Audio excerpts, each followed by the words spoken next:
All right, so as people are trickling in, we have a very busy schedule today, so let me go ahead and get started in just a moment, and good morning again.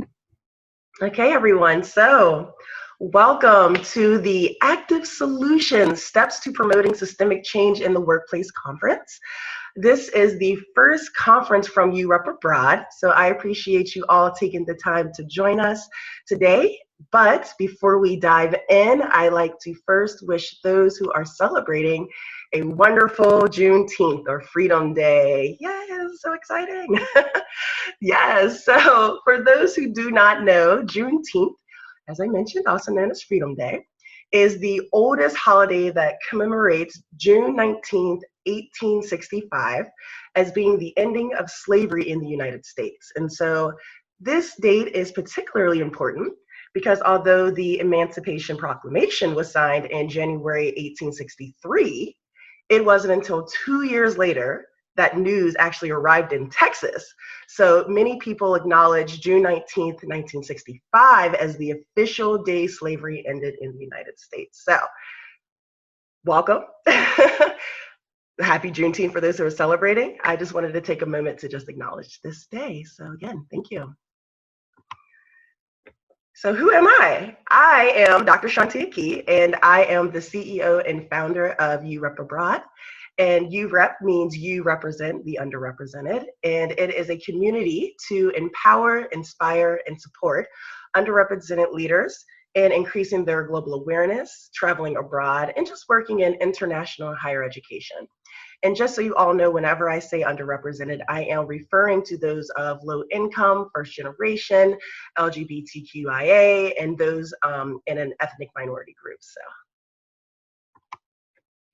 So why this conference? So I created the Active Solutions Conference as a way to contribute to the growing conversations around systemic change. And so I personally have worked in international higher education for over 10 years. And at each level of my career, I had to challenge what was considered the norm, as they say. And during those times, I've always feared that maybe I would lose my job if I pushed too hard. And I'm sure many of you in this room have experienced having to bite your tongue or did not want to be perceived as that angry Black woman, as some of us may have heard or experienced before.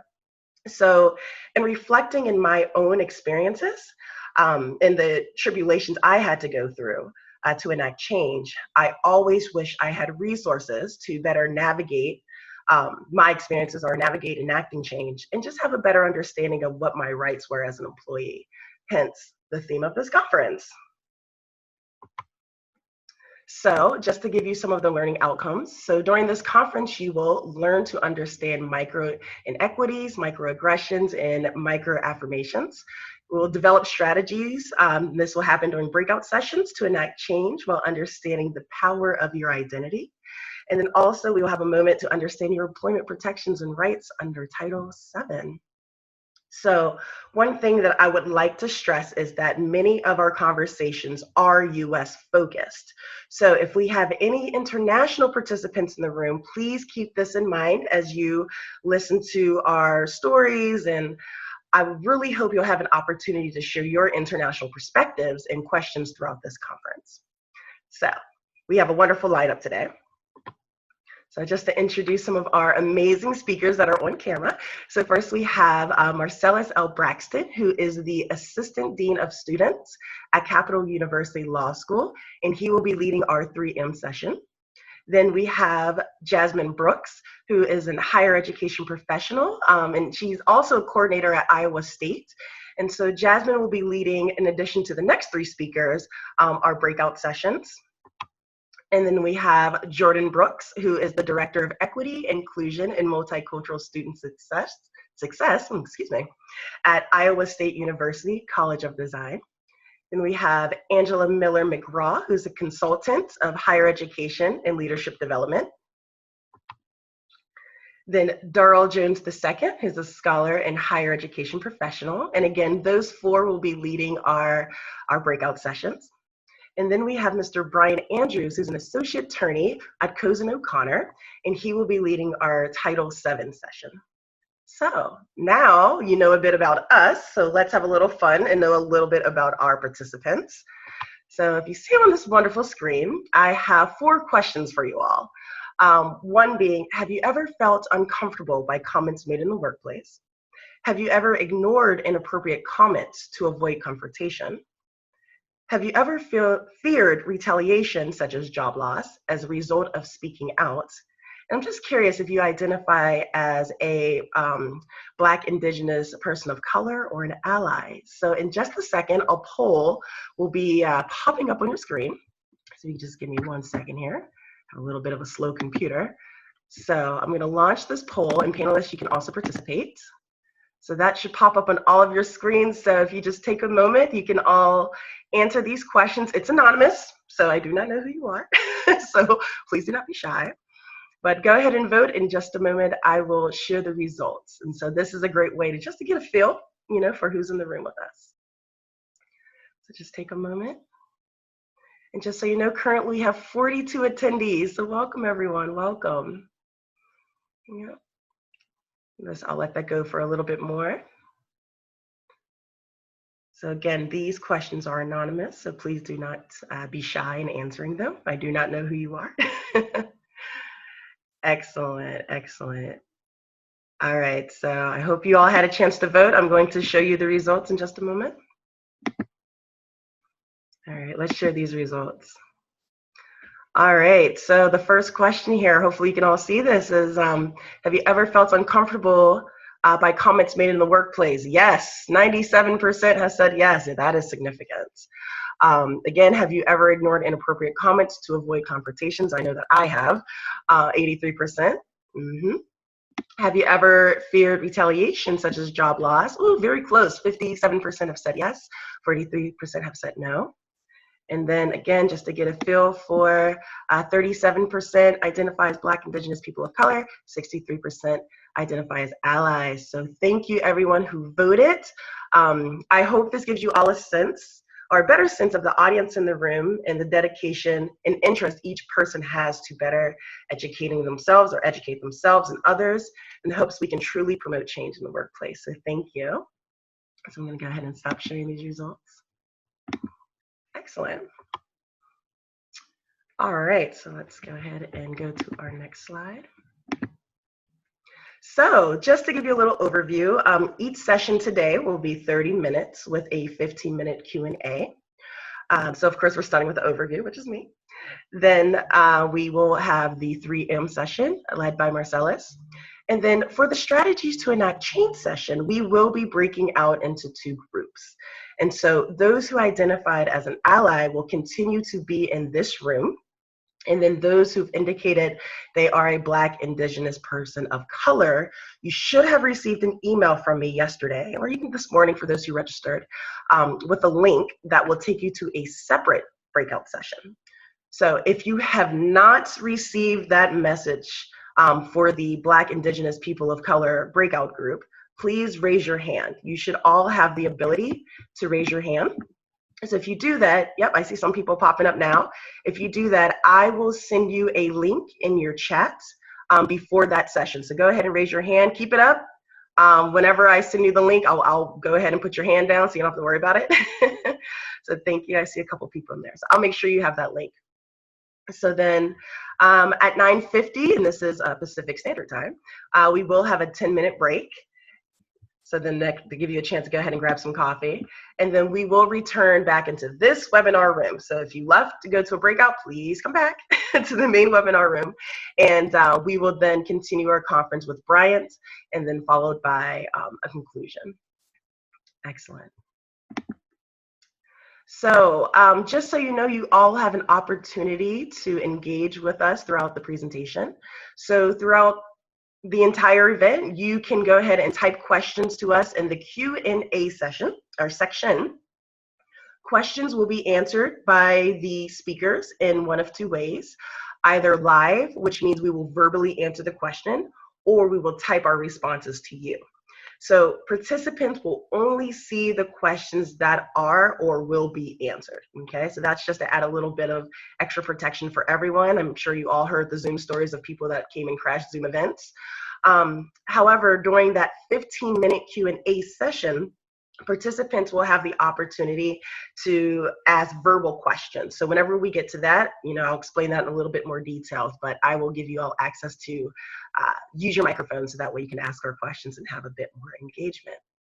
So wonderful. All right then. So we're going to go ahead and start. I would like to introduce Mr. Marcelius Braxton for our first session, which is the 3 M's. So Marcelius, I am passing it off to you. I'm going to put myself on mute, and thank you. Well, thank you so much. This is always going to be the nerve-wracking part of it, making sure I can share my screen with you all. So let's make sure we can get through with that part so we can proceed with our presentation. So I think we are doing it. Okay, so I really love talking about this topic because we often hear about microaggressions, right? Most of you have heard about microaggressions. However, the natural question that comes up is usually, what can we do and how do we make change? And I think that's why this conference is great, because we're talking about active solutions. We're talking about how we can make change.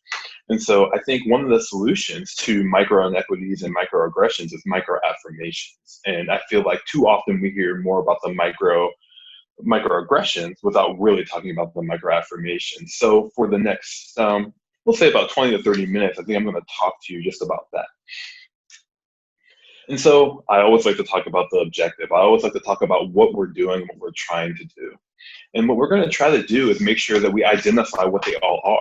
What is a micro inequity? What is a macroaggression? What is a microaggression? What is a microaffirmation? And then you obviously need to have some examples of that too.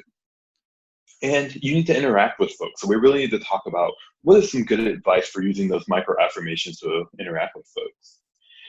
And then let's discuss how you change your behavior, how you do better, and how we encourage others to do better. And then I want to leave you with just some examples of how we use microaffirmations and how we've all used them. Because even if you don't know what they are, you have used them before. So those are just our objectives. So let's talk about micro inequities. So Mary Rowe, she says they're just small events which are often subconscious, often covert, often unintentional. And they occur whenever people are perceived to be different. So one example that often comes up is mispronouncing names, for instance, or making an assumption about someone's sexuality or gender role. So someone comes up to you and says, oh, feel free to bring your wife to a man. However, that man's part of the LGBTQ community and is not married to a woman. Or anything as small as, during a conversation, checking your emails or checking your phone or interrupting or rolling your eyes, all of those different things. So they say, okay, so what's the difference between a micro inequity and a microaggression or a macroaggression? So macroaggression you're kind of familiar with. Those are those large scale overt aggressions towards a certain race or culture or gender. The microaggression is kind of like a micro inequity, except oftentimes it's aimed at a person of color or a person of a lower socioeconomic status. And it basically conveys that they're unwelcome or they're invisible or they're incapable of performing well. And so the reason why these are important is because we have the data that shows that, oh, sorry, I didn't mean to skip that. Let's go back for a second. The microaggressions that happen in academic spaces or social spaces, they negatively affect the climate, the success, and the retention. And they're more likely to impact women and underrepresented racial minorities. So just a few examples of those are ignoring someone's religious or cultural views, invalidating a negative experience, or what we call gaslighting someone, saying you didn't really experience that. That didn't actually really happen.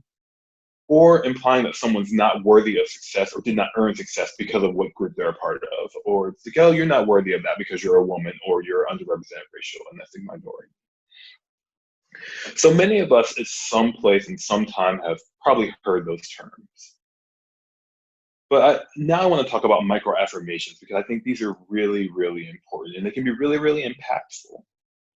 So Mary Rose says microaffirmations are similar. They're apparent small acts. Sometimes they're hard to see. Sometimes they're public or they're private, but they're often unconscious. But they occur when we want people to succeed. So microaggressions are the opposite. Microaffirmation is something small you do to make sure others succeed. And Mary Rowe, she identifies 3 really good effects. So I'm going to read them out. She says, they can appropriately affirming the work of another person is likely both to help that person do well and to help him or her to enjoy doing well. So helps make that person successful. The other effect is, if you have that kind of affirmation, it can spread from one person to another. So what does that mean? We're creating a really healthy environment. And the other, perhaps most important part, is this effect number 3, which says, I might not always be able to catch myself behaving in this way, but if I continuously and constantly try to affirm others in an appropriate and consistent way, I'm going to block the behavior that I want to prevent. So this is when we talk about unlearning something and repairing something. That's what's really important there. And so B.J. Fogg, who's a researcher at Stanford, he says you should take a similar approach. He says that we often try to stop old behaviors. He says what we need to do is we need to create new ones. So he says that's what we're doing. We're focusing on action, not avoidance. We're not focusing on, okay, let's stop those things. Let's stop the old behaviors. Let's use micro affirmations to create new behaviors. So that's really what we want to focus on. And so the next question is, what are some examples of micro affirmations? They're examples that many of you have used before. So saying something like, I'm glad you're here is a micro affirmation. It makes someone feel welcome. Telling someone, I value your opinion. Can I get your thoughts on this? That's a micro affirmation as well. Or when we talk about checking in on someone, I want to let you know that I'm concerned about you. Let me take you to coffee to talk more about this. Or a big one in the industry, making sure people get credit for what they deserve. I want to make sure you get the credit you deserve for this. All these are good examples of micro affirmations that we really need to use. And the other great thing about micro affirmations is it's not just for the positive. If you're trying to have a difficult conversation, oftentimes you can start with a micro affirmation. So for instance, when you want to talk to someone about some area where they're struggling, you can point out something positive. So I gave the example. I can tell you're very social, outgoing, intellectually driven. That's a positive micro affirmation. Have you considered participating in this program, which I think will be beneficial for you or help you?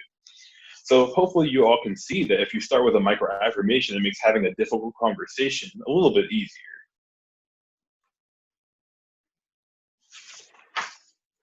And so we mentioned this before, but this has a really big impact on under-resourced and underrepresented communities, because a micro affirmation is going to make someone feel visible. You see them, you hear them, you value them, they're welcome, and they're capable of performing.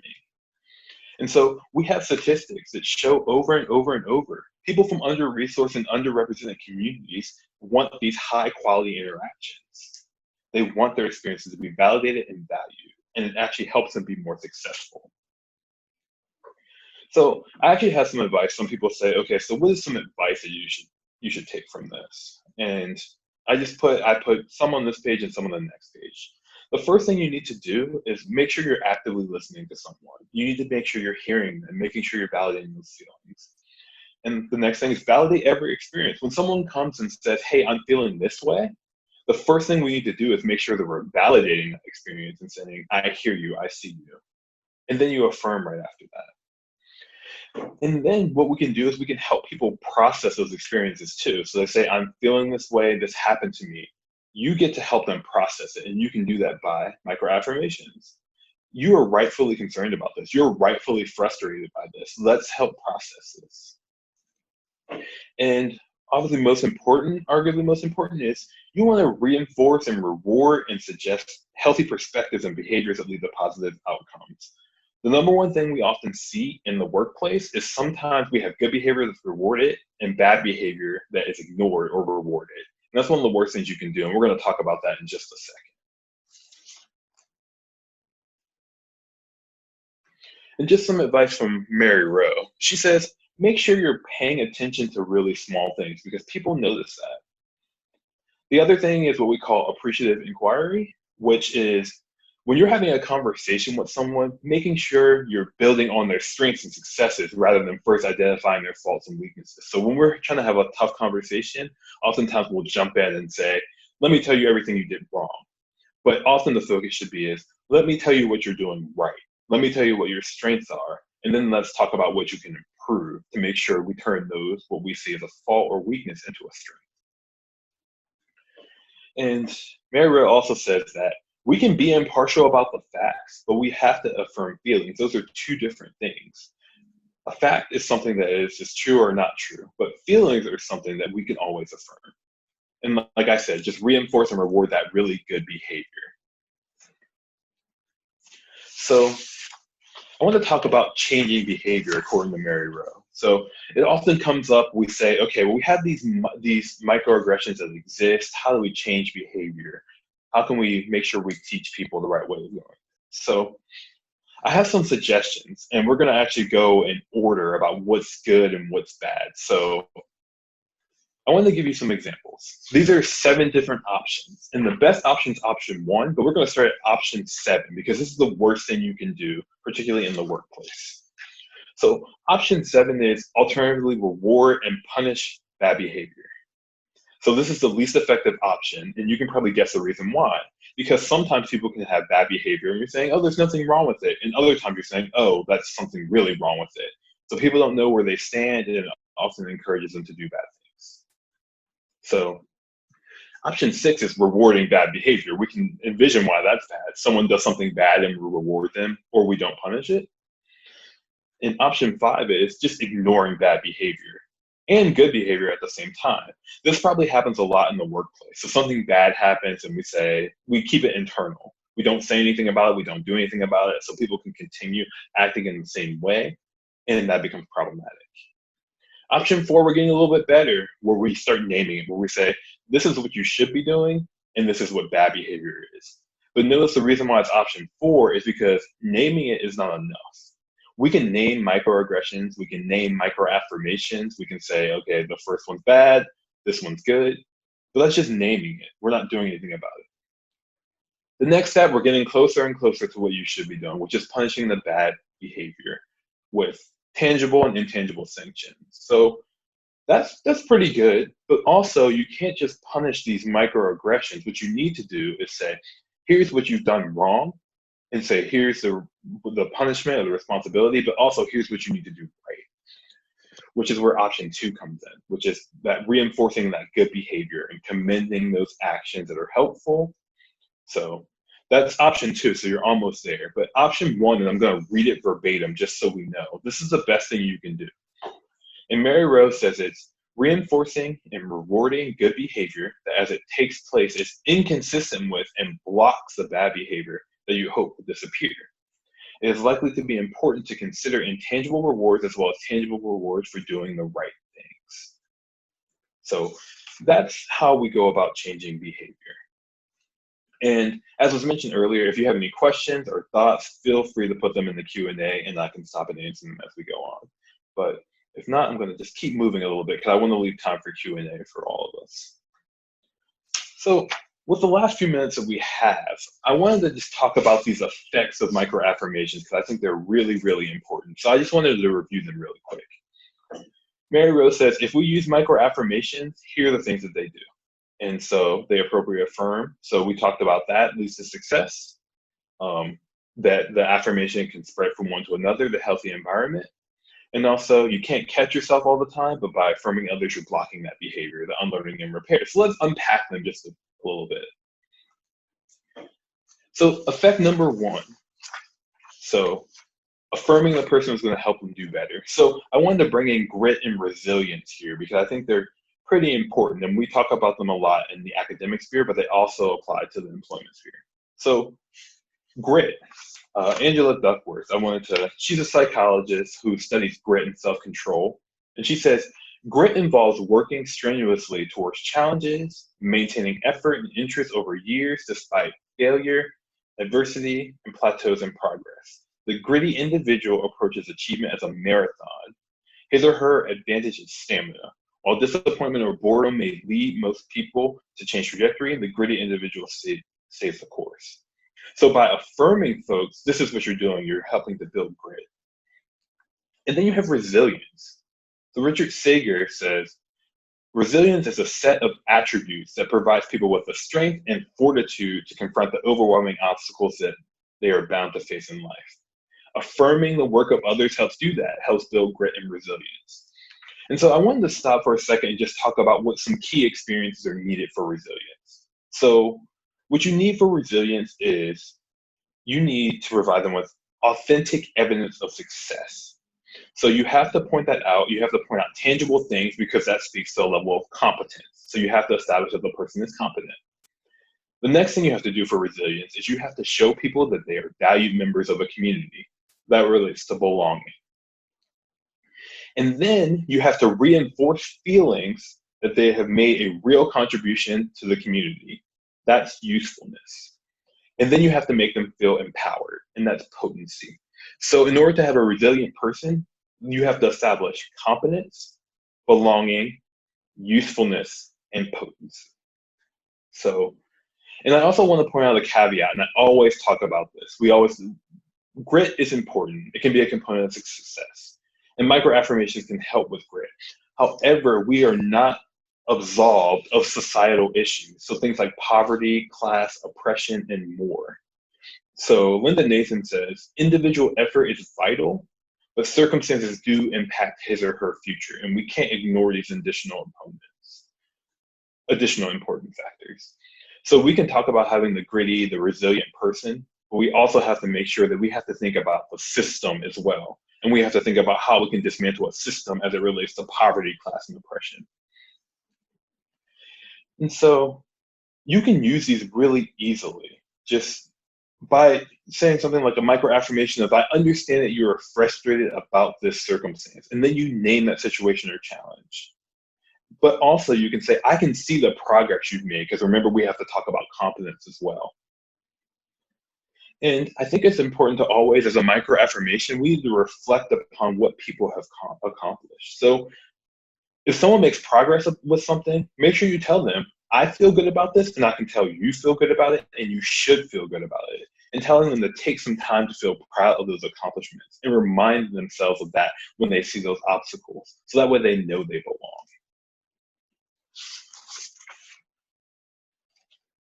Effect number 2 speaks to the belonging in community. And if anyone's in the academic environment, you've probably heard of Dr. Terrell Strayhorn before, but he has this fantastic quote that I wanted to share. And so he talked about students, but I think it applies generally. He says, it is undeniably clear that sense of belonging is a basic human need, vital for optimal human function and critical for students' learning and development. Everyone wants to belong, and one's need to belong is heightened in contexts and settings where individuals are prone to feel alienated, invisible, prejudged, stereotyped, or lonely. That goes back to what we're talking about with those micro-inequities and microaggressions. In fact, I'm more convinced today about the importance of belonging and its ability to predict college student success than I was years ago. And so this made me think about what it means to appropriately affirm someone.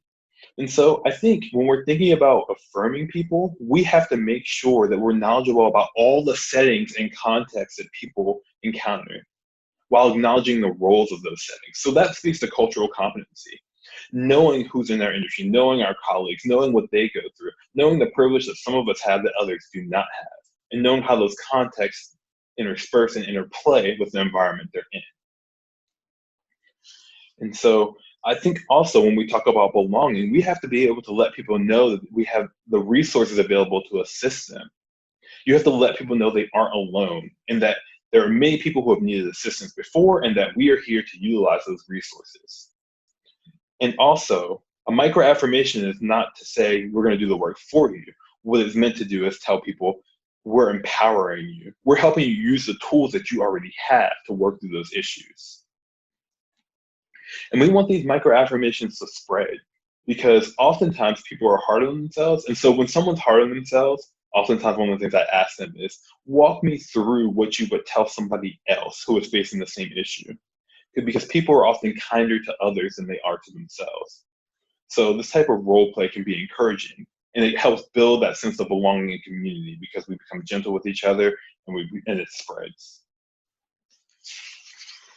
So I know I'm running short on time, and I want to leave time for you all to really talk about this and ask Q&As.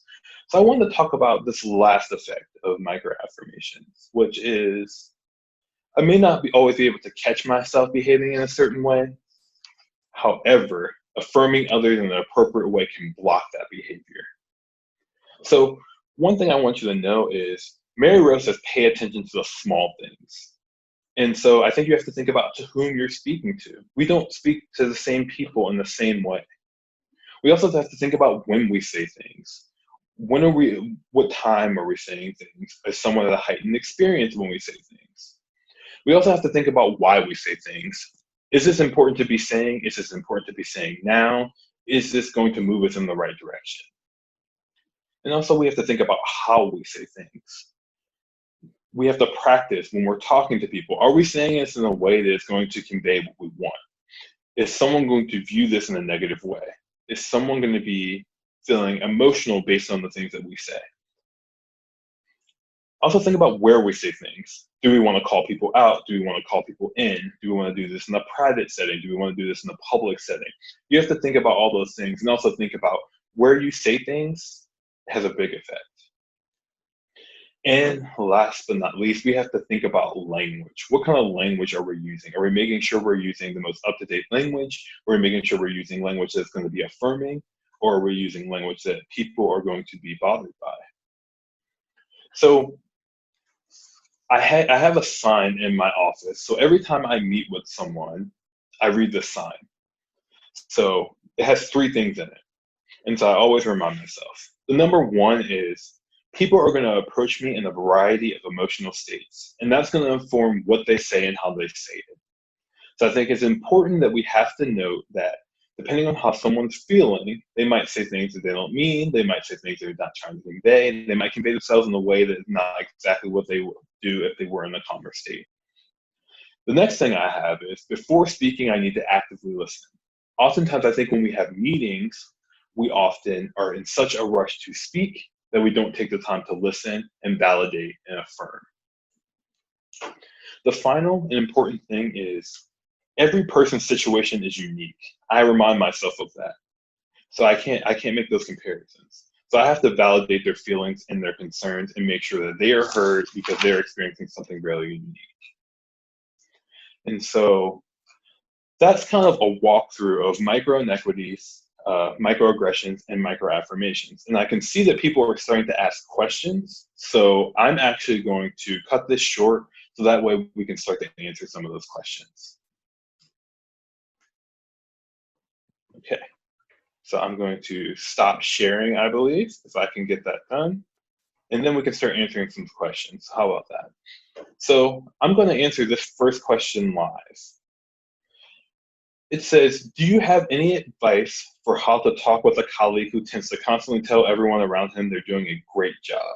There are some folks on the team who have a hard time taking these micro-affirmations to heart because they don't seem genuine. That's a fantastic question. So I think the advice that I would give is make sure you're being very specific. So it means, it sounds good to say you're doing a great job, but I think it's important when you tell someone they're doing a great job, tell them exactly what they're doing that's great. Say, you're doing a great job at this, and here are the reasons why you're doing a great job. Or, this is something that stood out about the job that you're doing. And I also think it's great to tell people, when you tell someone they're doing a great job, you can also ask for feedback from that other person. You're doing a great job. I've identified these 5 things you're doing really well. You tell me something you think you could be doing better, or you tell me something you want to get better at so we can work at it together. So that allows you to translate, hey, you're identifying these things, you're affirming people, but you're also letting them know that you're invested in helping them improve as well. So I hope that answered your question.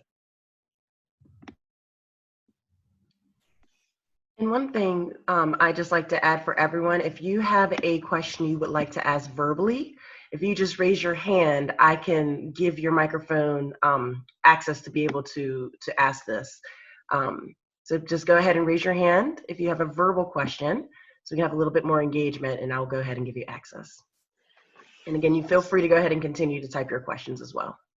Absolutely. So I'm going to answer the next question, which is, How do you deal with people stating you're doing a great job, but they do not reward you with promotions or other advancement opportunities? So that's a really good question. So one thing I often tell people is, if someone says you're doing a great job, this goes back to the previous question. Ask them for more details. What do they think you're doing great? And one thing I would do is keep a list of these. Every time you have a meeting and someone identifies something you're doing really well, keep just a list for yourself of what they've identified. Keep dates, keep times, that kind of information. So that way, when you're asking for those promotions and asking for those advancement opportunities, you have a list. You can say, hey, you took the time to let me know I was doing a great job. You let me know how to advance the company or institution. And also, you've indicated all these great things. The other thing for you, I would say, is write down for you as well how you've advanced the company or the institution. Write down, and particularly when you're looking for something like more money, you can talk about how you save money, or how you've increased money, or how you've increased customers, or how you've done something really good that shows a tangible impact that happened in the company. The second part of your question was, how do you deal when they do not reward you? So I think sometimes you have to be very active in letting people know what a reward looks like. So that's why you can bring all these things together. You can say, hey, I have a list of all these times you've rewarded me. I have a list of all the things I've brought. And so I'd like to see that reflected. Can we have a discussion about what a promotion looks like or an advancement opportunity looks like? The other thing I would do is have something specific written down. So what does that advancement opportunity look like? What are you looking for? Because you want something concrete to be mentioned. So you don't want to just say, I'd like a promotion. You want to say, I would like an advancement opportunity, and this is what that advancement opportunity looks like. Or I would like this amount of money increase because I'm bringing this to the company. And so I think you can put the onus on them, and then you can say, hey, are you open to having this conversation? Given all the things you said at this time, and this time, and given the things I've done for the company. So I think that's how you often start dealing with people. When you put tangible things on the table, then people are forced to address it or not address it. And if they don't address it, then you can say, well, that seems inconsistent with what you've told me so many times, and that's inconsistent with everything I've brought to this institution. So we have a lot of great questions, so I'm just going to keep going, and hopefully we'll stop when it's time to move on. So I just want to make sure I'm doing that. So I'm going to answer this next question, which is, how can you encourage a colleague who needs training in this area to obtain it without calling them out for their microaggressions, which they may not even realize they're using? So I think that's a fantastic question. So that's why I mentioned it briefly, and I think what you can do is call them in. So there's a distinction between calling someone out and calling someone in. Calling them out is disrupting behavior. So what you're saying is, hey, what you're saying is not acceptable. I'm not going to tolerate it anymore. Calling someone in is saying, hey, there's an opportunity for change here. So you can call someone in by saying, hey, I've heard you say this before. I've heard you do this. Can you tell me exactly what you wanted to get out of doing that? Or, hey, I heard you say this or do this. Can you tell me what you meant by it? Or, I think maybe you meant this, but have you thought how this might come across to other people? Or, when you said this thing that talked about someone's ethnicity or their gender, etc., why was that important to the story or important to what you were saying? So I think you can practice those methods of calling in to give them an opportunity to talk about their intent. And then from there, what you can say is, well, that's great. I knew you intended it that way, but also I just wanted to let you know, because I care about you as a colleague, that although you intended it this way, the impact might be a little bit different, and here's why. I was wondering if maybe we could have a further conversation about how we can work together on this, because I know this is something that I want to improve on as well, because you tie yourself into it. I hope that answers your question. We have a lot of them, so I'm going to go a little bit faster. So someone said, I've recognized now that I've made microaggressions. How do I repair the damage? So I think whenever you make a mistake at something, the number one thing you need to do is acknowledge it. You need to acknowledge that you made that mistake to that person or whomever you affected. You can say, I acknowledge that I did this. I recognize what I said or what I've done was very harmful. The other thing you don't have to do is you don't have to give an excuse. Preferably don't give an excuse. But what you should say is, I did this, here's what I should have done, or here's what I should have said. So you acknowledge it, you say, here's what I should have done, and you say, moving forward, I'm going to do this. I'm learning, I'm learning, I'm going to hold myself accountable. And so you just let them know, from now on, I'm going to hold myself accountable, and here's how I'm learning to make sure that I don't have this microaggression or participate in this microaggression again. So acknowledge it, apologize, validate their experience, affirm their experience, let them know you're going to be accountable moving on. So next question is, if you try microaffirmations but find that certain people in the office continue to commit microaggressions, is there a point you call it in or out? So yes. So I think that you have to gauge the extent to which that microaggression is affecting the environment you're in. If you think that microaggression is disrupting the environment, that's where you call them out. So if you say, and if someone continuously commits microaggressions, then that's when you have to call them out. So you have these so when you call someone in, it says, okay, they made a mistake, I want to call them in. If they continue to do it after you call them in, then you have to call them out and say, hey, I feel like this is inappropriate, I'm not going to tolerate this at this time. Or, hey, what you said was wrong, I don't think that's okay, this is how you made someone feel, or this is how you made me feel. So I think you just have to create that distinction, because if someone's continuing to do it, that's harmful. I mean, it's harmful no matter what, but if you continue to do it, then you have to call them out. And oftentimes you have to call them out in a public way.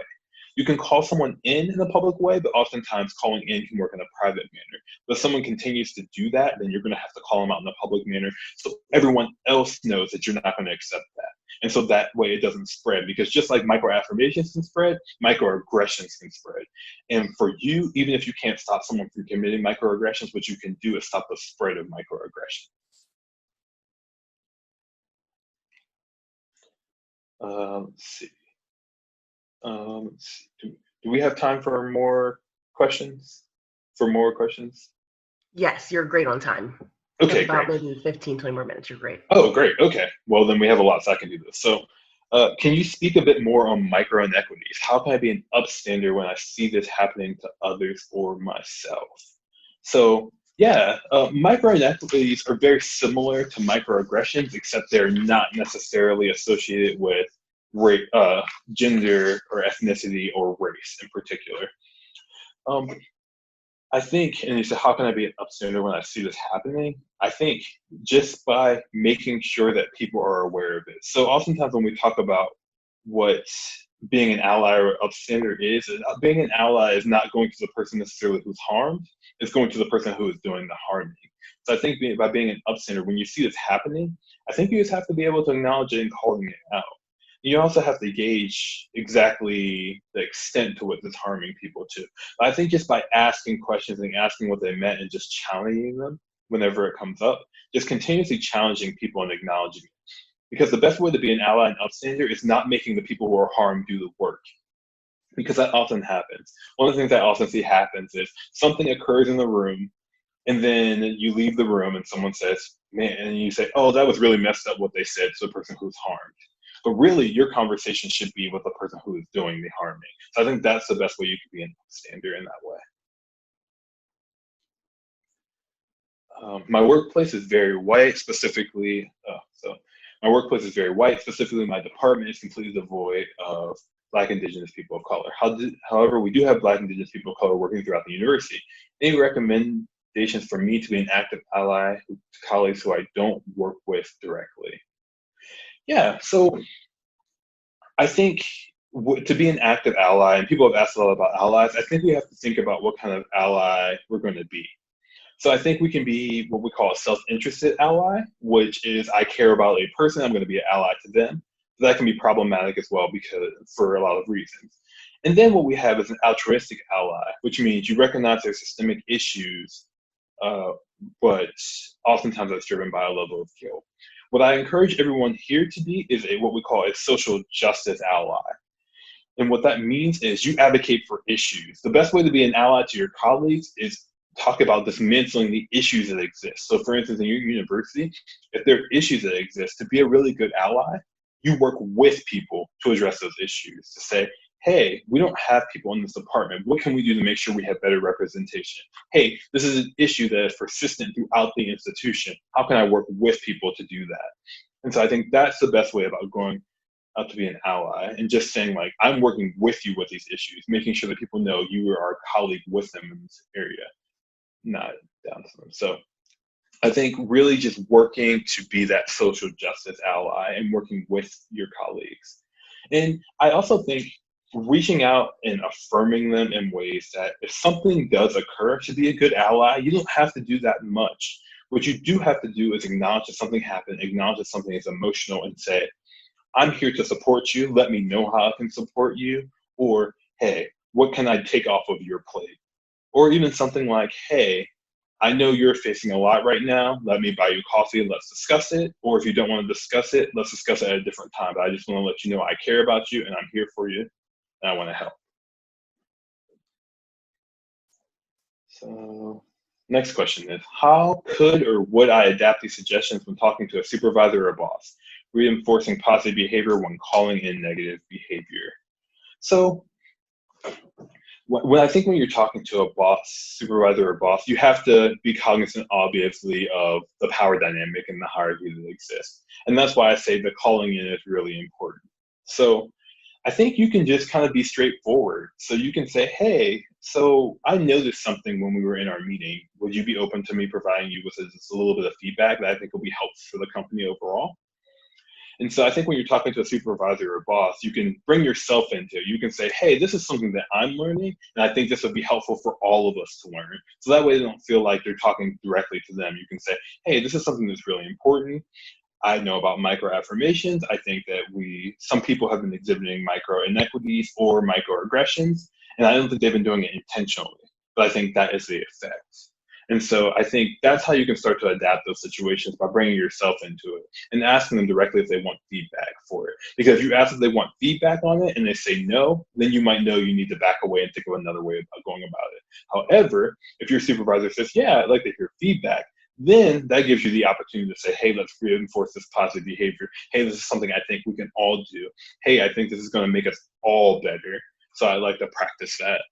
And so one thing you can do is you can point out one micro-inequity or microaggression you have seen or you exhibited, and you can say, hey, I was actually thinking about that time when you said this thing, and I know you meant this, but I was thinking about the impact that it might have. And so I think that's a really good opportunity to be able to talk to your supervisor or boss without them feeling like you're necessarily calling them out or disrupting it. You're just saying, here's room for where I've grown, here's room where I think we all can grow, and that includes you. I'm going to take a second to look at the chat just to make sure. Okay.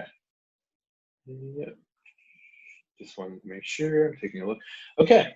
So we have a lot of really good questions. So I'm going to keep going.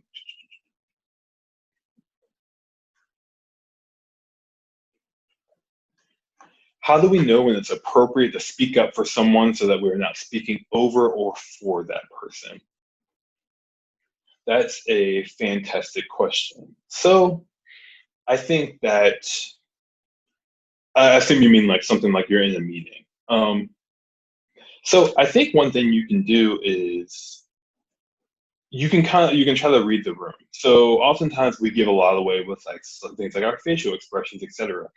But I think the way to make sure you're not speaking over someone is to frame it for you. So when you're calling out someone, you want to say, I felt certain feelings about this, not, oh, this person over there would feel that way. Because you want to say like, hey, I'm speaking up because this affects me personally.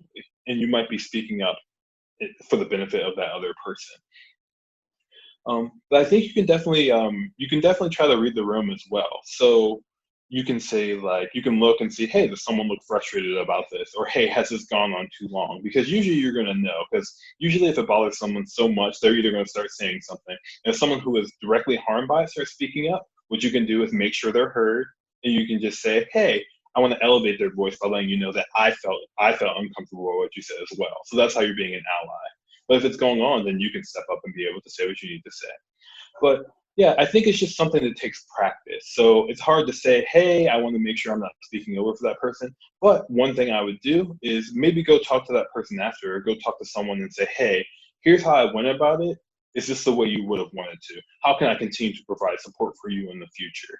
So I think that's just really about practice. But oftentimes I've found that people are not going to be upset when you're speaking up for them, as long as you're speaking in the I framework, where you're saying, I was bothered by it, as long as you're not assuming that they're bothered by it. So I think that's really, a good way of going about it. I know someone had their hand raised. Does someone want to speak verbally? I'm not sure. I think they may have put their hand down. Yeah, I think they did put their hand down. Again, please feel free to raise your hand. I will give you access. And also, just to let you all know, you can also ask any questions anonymously as well. So please do not hold back. Thank you. We have about maybe about 10 more minutes or so. Gotcha. So I wanted to share this, and I'm going to read it. And it said, I wanted to share more of an experience in the question. So I'm going to read exactly what they said. It said, I realize that I, as an American, tend to work better and work well with others in an environment where positive, constructive feedback or micro-affirmations are key to our communication and work ethic. I did realize that working with people from outside of our American culture, these type of affirmations did not work with communicating some changes or needs I needed from my team. I realized super quickly that I had to not just relearn my American style of working with others, but to learn each culture separately. And I want to thank you for bringing up that point, because I think that's super important, that when we talk about what works and what doesn't work, part of that comes from being culturally competent and knowing that who am I working with, who am I encountering, how do people receive this? So if you notice that you try to provide some micro affirmation and it doesn't seem to be working, I always tell people, make it a point to say, how can I support you? Or what kind of feedback would you like from me? Or what would you like to hear from me? Because I think people know themselves best. Or if you don't feel comfortable doing that, you can say, here is typically my method of providing feedback. Will that work for you? Or is there another way that you prefer? So I want to thank you for bringing up that point and just talking about just the framework we're talking about, how we view this in the US culture might be different from how we view it in other cultures as well. Okay, a few more questions. Answer live. I am a white member of a predominantly Black team, including our leadership. Our department has not made any sort of announcement to our student community related to the Black Lives Matter movement and all the other protests against racism going on right now, which other departments across the campus have. I don't feel like it's my place to bring this up, but I'm also concerned that our students have not heard anything from us. So what should I do? I think that when you say you don't feel like it's your place, I think we have to evaluate exactly what that means. Do you not feel like it's your place because you are white in a predominantly Black team? And so if that's the case, I think going back to those I statements can have a really good impact. You can say that I've been really impacted by what's been happening in the community, what's been happening with the Black Lives Matter movement, and other protests against racism. I've seen other departments across campus have made it a point to say something about it. Do we feel like it's appropriate that we would say something? Or I think it would be great just to see something from us, because I think you're able to speak up about it because you're part of that department as well. You're not presuming that someone would, you're just saying that you were impacted by it as well. And you know that other members of the community are also impacted by it. And so you can have that conversation. And you can also be open. You can say, hey, maybe you think it's not appropriate that we send something out. I was wondering if you could help me learn why we shouldn't send something out. Because I think you just want to engage in that conversation. You don't want to presume and say, we need to send something out. But I think you can ask that question of, why do you think we're not sending something out? Or why do you think we shouldn't send something out? I think that's perfectly appropriate to do. Because I think that, like I said, part of what we want to see is acknowledgement of what happened. We want to see people call things what they are. And so you can talk about how it might impact other people to not see something from us. And maybe there is a good, legitimate reason, but maybe it's just that no one has thought about it, or maybe they didn't want to do that work. And that's also a good opportunity for you to say something like, hey, if you want to do this, I'd be happy to work with the entire department to help formulate something. Or I'd be happy to support in whatever way it'd be possible. So they make sure you know that you as a white member of the team is not pushing it off to the members of your Black team. What you want to do is you want to come in and support. So I think you just have to make those things clear. in particular. I have a few more questions. Okay, reading verbatim. My workplace is also very white. I am the only Black Indigenous person of color, I believe, and even I'm half white. How can we prioritize making our staff more diverse, representative, and attracting Black, Indigenous people of color to our staff? This is a conversation we need to have with HR in terms of hiring process. So whenever I think about hiring, I also say the conversation has to be about retention as well. So it's not just how are you going to become more, how you're going to attract people, but how are you going to retain them? The reason why is because when you get to the point where you're trying to attract folks and your workplace is not very diverse racially and ethnically, what you're going to have to prove to them is that not only do we want you, but we're going to support you and give you those resources, and that we're going to create an environment that works well for you. So I think you start by having that conversation. So what would happen if we all do start attracting folks? And then you can start having the question about what hiring looks like and how we recruit people. And so I think that is a conversation you have in your department and with HR about how are we recruiting people? Who are we going to talk to? What organizations are we going to talk to? And how are we going about doing it? And also, what are the reasons why a Black, Indigenous person of color might not want to join our company or institution?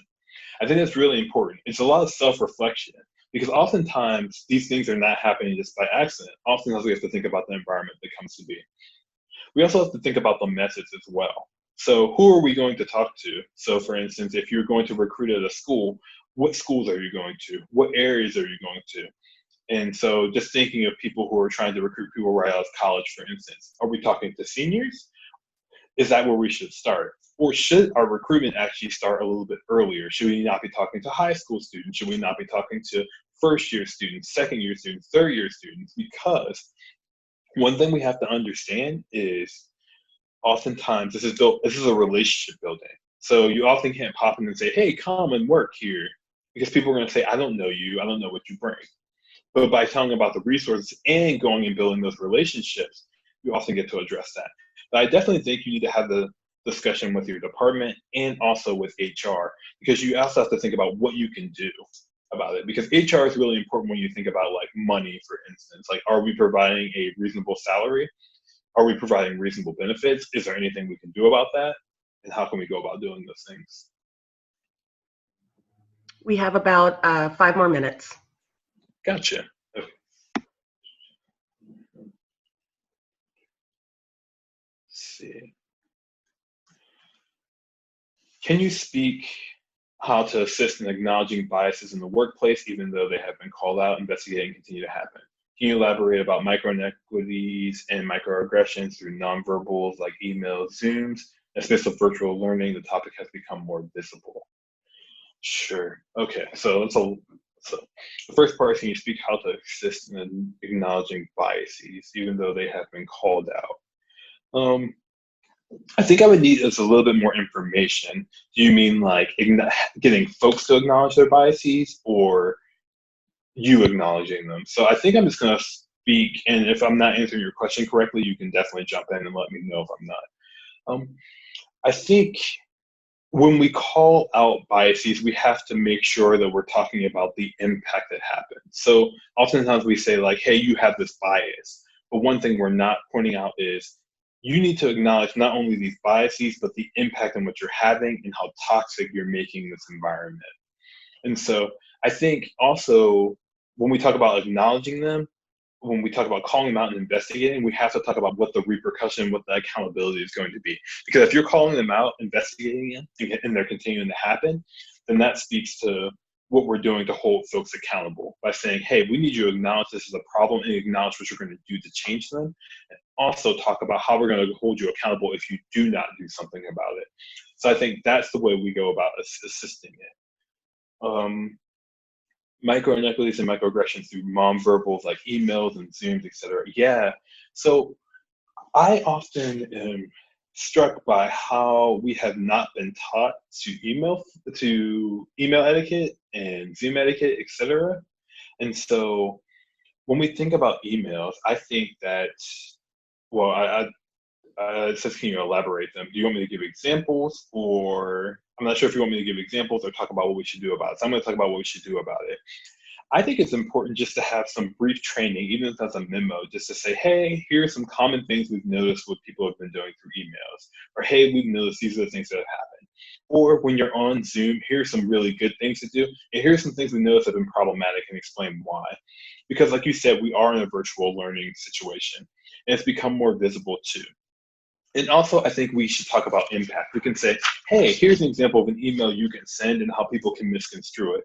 Because with email, we don't get to hear tone. We don't get to hear anything about it. So all we do is based on the email. So if something comes off as passive aggressive, or we think it's passive aggressive, that's how people are going to view it, regardless of how you do things. And also, so I think just talking about the impact and making that clear, and just from the top down, leadership saying, hey, when you're emailing people, when you're working virtually, make sure you have a level of decorum and make sure that you're not practicing these microaggressions or micro-inequity that goes along with it. And just making clear that a lot of these things are both conscious and subconscious. So it has nothing to do about you intend to do this. However, it might just be something that you are doing. And so we have to make sure that these perceptions, because perception is often reality for folks. So that's really important. Let's see. We probably can take one more question. Yeah, so how do I use micro-affirmations but differentiate them from performative allyship expectations of good job or thank you? I would definitely implement your suggestions, but how do I give them while showing that I'm not asking or expecting them in return? So I think the difference is performative allyship is often just for show. Like you said, it's for show because it affects you and you want to pat yourself on the back. I think the way of doing it is kind of goes back to what I said before. You differentiate micro-affirmations by making sure that you're being as specific as possible and making sure people know that this is what you're doing. Like, I want to let you know this is what you're doing, and this is what you're doing that is great, and this is what you're doing that is helping the company or helping the institution. And I think you stop being performative by making sure you're accountable for it and making sure you're consistent for it. So I think the way to differentiate it is not a one-time thing. It's not just saying, hey, thank you when things are going bad. I think you have to make it a point to make sure you're highlighting these things and using micro-affirmations when we're not dealing with a period of trauma. That's why things often look performative, because what often happens is something bad happens in the community, and the first thing that happens is people say, oh, let me talk to you, let me support you. And then you don't hear from them until something else bad happens. I think to change it from performative to make sure you're differentiating them is to even let them know, hey, good job, thank you for what you're doing. I wanted to check in on you, and I plan to check on you in a month from now or 2 weeks from now or whenever you need it. You have to make sure that you're continuously doing that. So not only do you let people know you're doing it, but you have to be accountable for yourself to make sure you're checking in on someone. So if you have a weekly meeting with someone, make it a point that regardless of whether something good or bad is happening, to check in on them and let them know how you can support them. And also be willing to, performative allyship also relates to, we're often pointing out something when negative things happen. When something good is happening too, make sure you're sharing in their joy as well. Like, affirm them when something really, really good is happening, even during times where we're not experiencing trauma. And so that can show you're not expecting anything. So I think that is the final question that I'm going to answer, because I think I'm right on time. But I hope this was helpful for folks. And if you have any other questions, I know my email is available. You can shoot me an email. Excellent. Thank you so much, Marcel. This is wonderful. Thank you. And also thank you everyone for asking these fantastic questions. As he mentioned, you can follow up with any additional questions by email, which is available on our website, but also in the event program that I emailed to all of you. So wonderful. Okay. Well then, with that said, we will transition to our next section, which is going to be our breakouts. So we have two groups that will take place. Breakout topic being strategies to enact change in the workplace. And the first group will be led by Jazzmine Brooks and Jordan Brooks, and they will be leading the Black, Indigenous, people of color. As I mentioned, I emailed you all a separate Zoom link. So if you have not received that link, please raise your hand. If you raised your hand earlier in the session, I would have sent it to you in the chat group. So again, please go ahead and raise your hand, and I'll make sure that I go ahead and send that to you in the chat. So I do see some people there. And then, as I mentioned, those who are in that group, you will leave this Zoom room, this webinar, and you'll join a different webinar. But please note that this other group is the traditional webinar Zoom. So that means we can see you, we can hear you. So make sure that you are muting your camera. Muting your microphone, and maybe even turning off your camera whenever you enter. And then Jordan and Jazzmine will engage with you for that 30 minutes with 15 minutes Q&A as well. Those who identified as an ally, you will stay in this Zoom room. And that session will be led by Angela Miller-Mcgraw and Daryl Jones II. So you do not have to go anywhere. So that's wonderful. So again, I am seeing some hands raised, so I will send the link in just a moment. So again, if you have not received the link for those in the Black, Indigenous, people of color group, raise your hand and I will send it over to you all. So in a similar format, there will be opportunities for you to engage with the participants. So engage with the speakers. So I do encourage you all to continue to write your questions in the Q&A, and we will answer them. Also, there will be opportunities throughout the sessions to engage. The presenter may ask you questions. Raise your hand. I will allow your microphone to ask those questions. We really want this session to be engaging, so please do not be shy. We'd love to hear from all of you. So with that said, if you have the link, go ahead and jump on over. Those with their hands raised, I will email you the link in just a moment. And then Angela and Daryl, I welcome you to go ahead and start while I send the link off to the other people. So I'm going to go ahead and turn my screen off. Excellent. And I'm also going to mute myself. And then I will send you the link in just a moment. Thank you. All right. Welcome, everyone. We're so excited to be sharing this time with you as a breakout session following Marcelius's presentation. It was really rich. There was a lot that he went through and was able to unpack. I'm still we were talking about it, some of his key points, and hopefully we'll be able to bring those up while we're in this breakout session. Absolutely. I co-sign what Angela just said. I want to introduce myself. My name is Daryl Jones. I'm a recent 2020 graduate, Ph.D. graduate at Howard University here in the Washington, D.C. area. My research focus is on African studies, specifically West Africa. However, I do some personal leisure interest and research in the African Americans in higher education and African American men in society.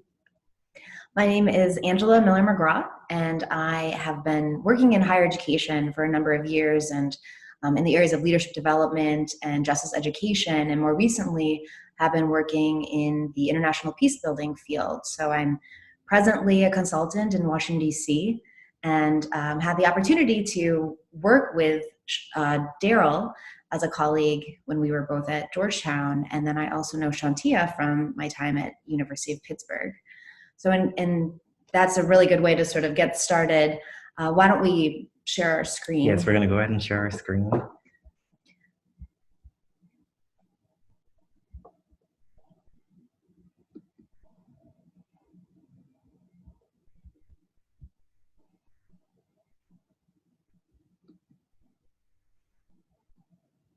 Sorry, just give us a quick moment.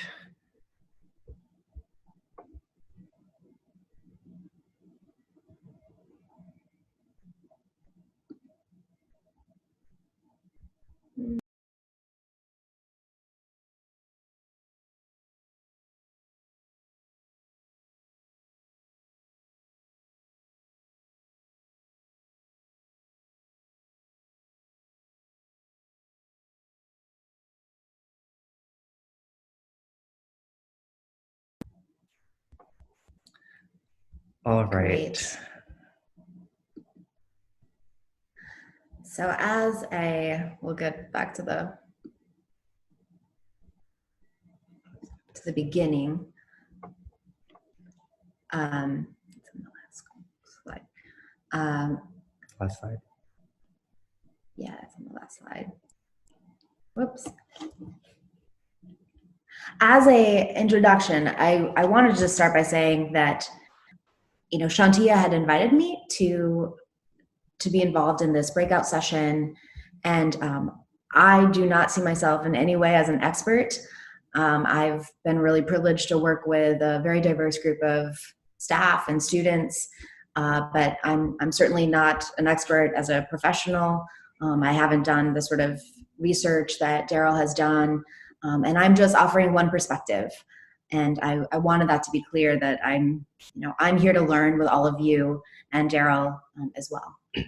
And same. My perspective is just a singular perspective, and as an African American male, I don't think my opinion or my experience should be given like any more credence or credibility than Angela's or anyone else's.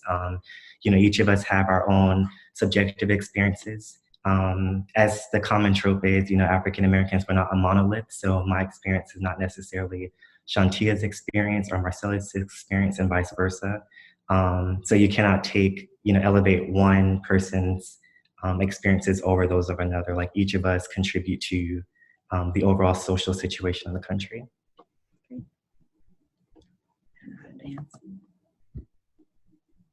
So for our breakout session, these are our goals. We want to clarify what we mean by ally and allyship, different terms that are used, or allies would be the plural. We want to talk about your spheres of influence. Marcellus already discussed the microaggressions, microinequities, microaffirmations, and how can you begin to incorporate those and use your spheres of influence to enact change. And along the same lines, we want to make sure that you leave with specific action steps to enact change in your workplace and in your communities. And as I said, again, we want to learn from each other. So our discussion, we really hope that we can, I know that we've said 15 minutes, but we want to take some moments where we're actually pausing to check in with everyone, but then also to answer, to see if we can have more of a discussion among the group. Right. So when I think about allyship, I love this quote because it speaks to the way in which we are sharing our humanity. And this is from Archbishop Desmond Tutu. Ubuntu is very difficult to render in a Western language. It speaks of the very essence of being human. It is to say, my humanity is caught up, is inextricably bound up in yours. We belong in a bundle of life. We say, a person is a person through other persons. A person with Ubuntu has a proper self-assurance that comes from knowing that he or she belongs in a greater whole and is diminished when others are humiliated or diminished.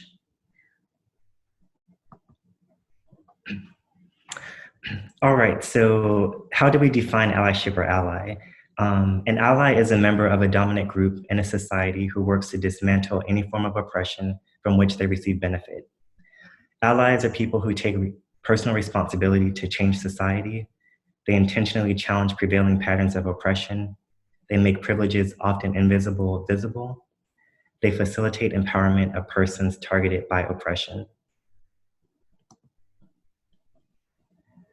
The actions that they take, they use power associated with systemic privilege to intervene and interrupt oppression. They challenge and question white supremacy, whiteness, and white privilege. They address root causes, social, political, historical, religious, economic forms of racism. And that's a key point, because when you do discuss the issue of racism, you have to look at things from a historically deep perspective. And by that, I mean, you cannot just say, this is the situation in 2020 because of yada, yada, yada. Like, how is it that we got here? What steps or what events happened in 2010, in 2000, in 1990, 1980? How does that all build up and lead to where we are right now? Furthermore, allies create psychologically and physically safe spaces for all to reclaim their fullest humanity. And there's congruence in words and actions. Mm-hmm. And I would say that I really like the use power associated with systemic privilege, because, you know, if you are, in my case, I'm white, I have a lot of privilege and I'm fully aware of it, particularly being in the United States and being from the United States. But there's ways in which I can use that privilege. And that's part of what we're talking about when we discuss being an ally. I can't change that I'm white, but I can find a way of utilizing that so that I am creating these safe spaces, so that I'm challenging white supremacy and white privilege, and that I'm educating myself about some of these historical factors around racism and prejudice. Right. And then just to piggyback off what Angela was saying, that is extremely important because I personally don't think that there really should be a notion of white guilt, because none of us choose, you know, to be born Black, white, gay, lesbian, male or female, etc. You know, those are not things that we decide. So again, it is important to just utilize whatever privileges that you do benefit from society for the benefit of all. Before we move on, we wanted to just take a pause and see if there are any questions related to allyship, actions, the definition that we had introduced in the previous slides. See if there are any questions or any points of discussion.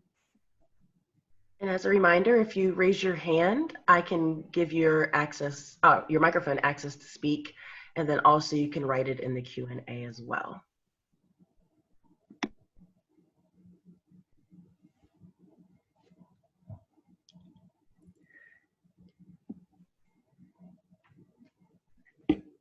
And if there aren't any, we'll certainly just keep going forward. And if a question does pop up, then we will certainly stop to address that. Great. So most importantly, in my in my opinion, is that being an ally is an ongoing practice. It's not something you graduate from. You don't get a certificate. It is a lifelong process, and so we're constantly needing to evaluate and increase our awareness, learning about these systems, the ways in which the perspective of Black, Indigenous, persons of color may be similar or different, having conversations, reading, attending events. I worked in higher education, and I would try to make an effort to attend the events and celebratory programming for my Black, Indigenous, persons of color. And I think that that's a way that you can educate yourself. In terms of knowledge and education, Daryl had already mentioned this, understanding the laws. There are so many laws there are federal laws, or state laws, or local laws.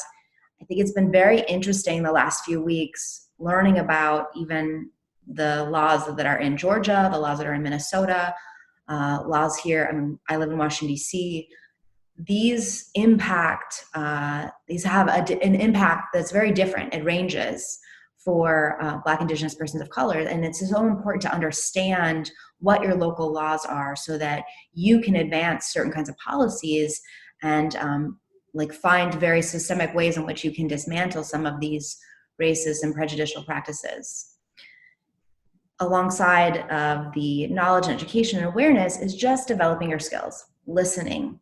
That's really important. I think a lot of us have been emphasized, we've heard that emphasized time and time again the last few weeks, that white people need to stop talking so much. We need to be listening, communicating with other non-Black, Indigenous people of color. I know I talk to my family, I talk to my friends, and just trying to educate each other about these experiences.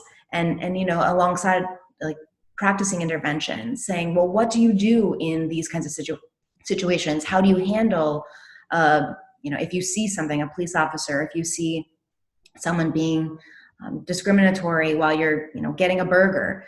What are ways in which you would intervene? And then, of course, taking action, taking that risk, being willing to be uncomfortable in your different spheres of influence and in these conversations. And at these events where, maybe you don't understand what's happening, maybe you're new to learning about Juneteenth, that's okay. you're taking a risk, you're willing to be uncomfortable, and that's a step forward. Absolutely. We did see a question that's popped through, so we wanted to go ahead and acknowledge that really quickly before we move on. I want to see if we can open this.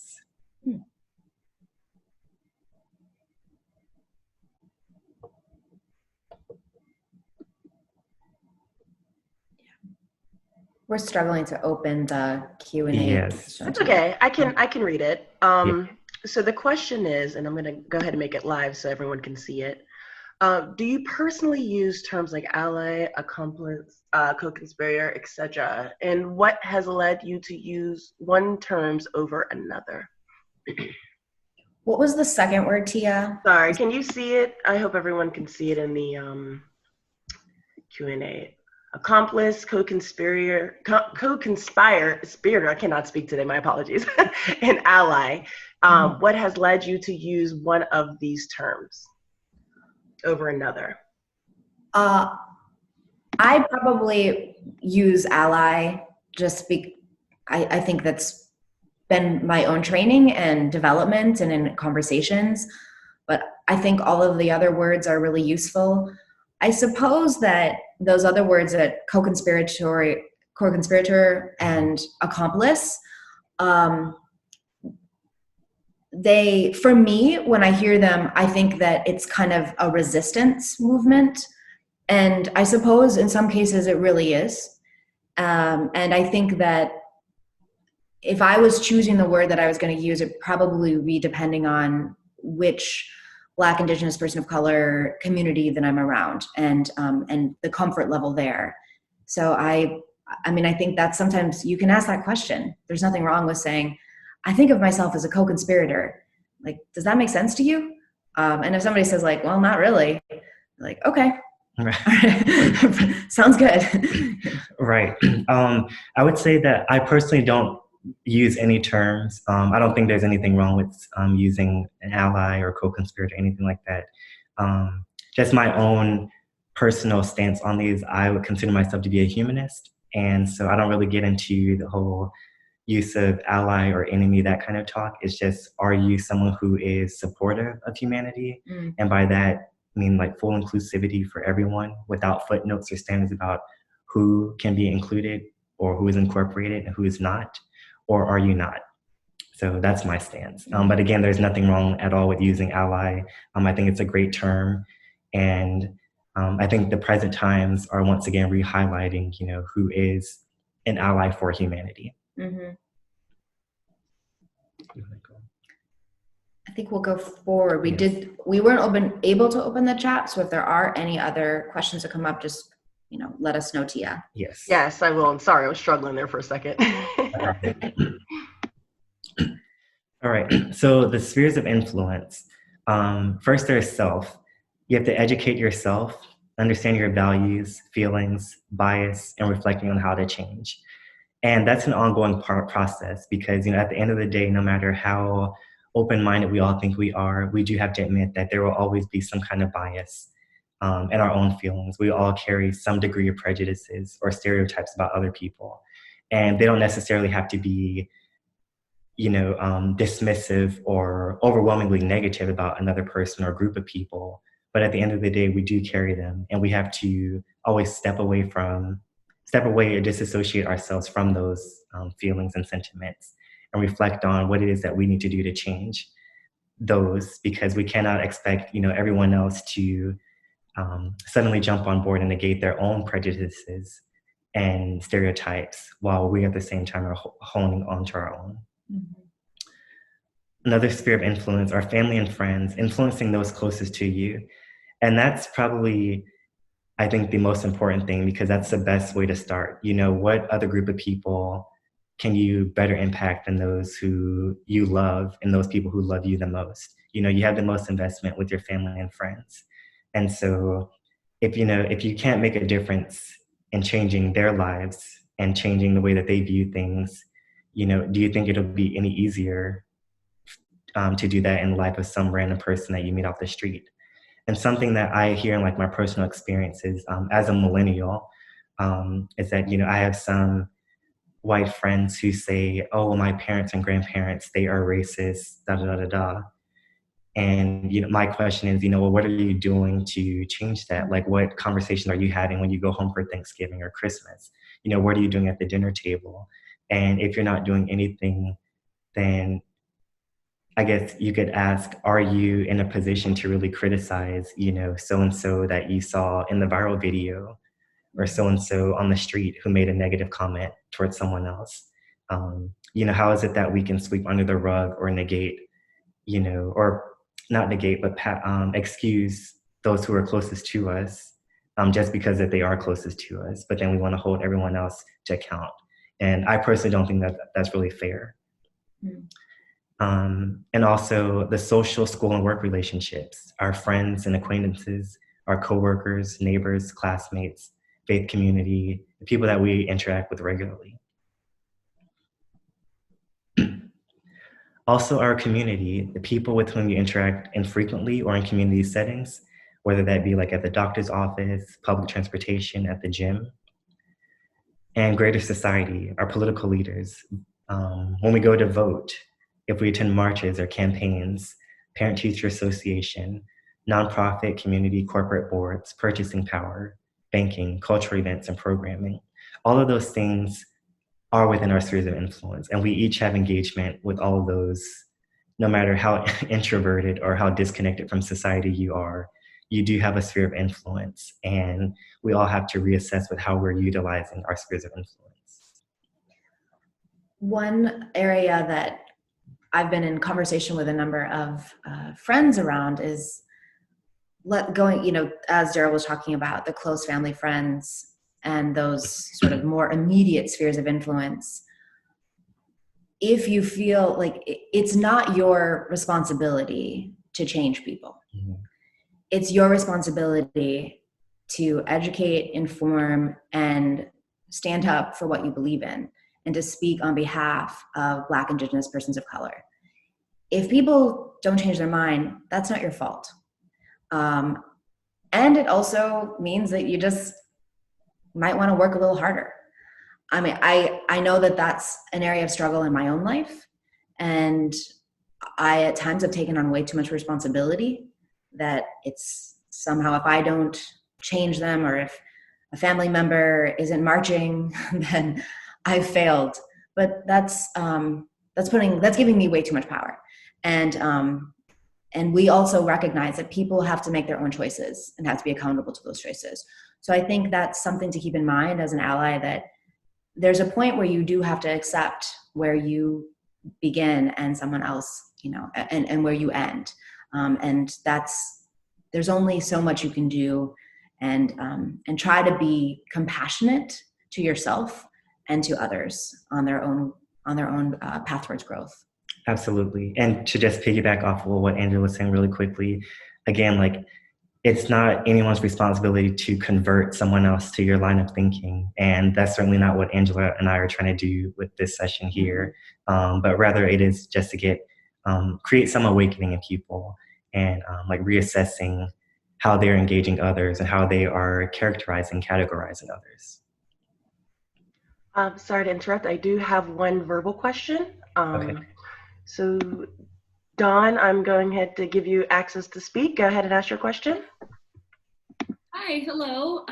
Thank you so much, Daryl and Angela. I really appreciate this conversation.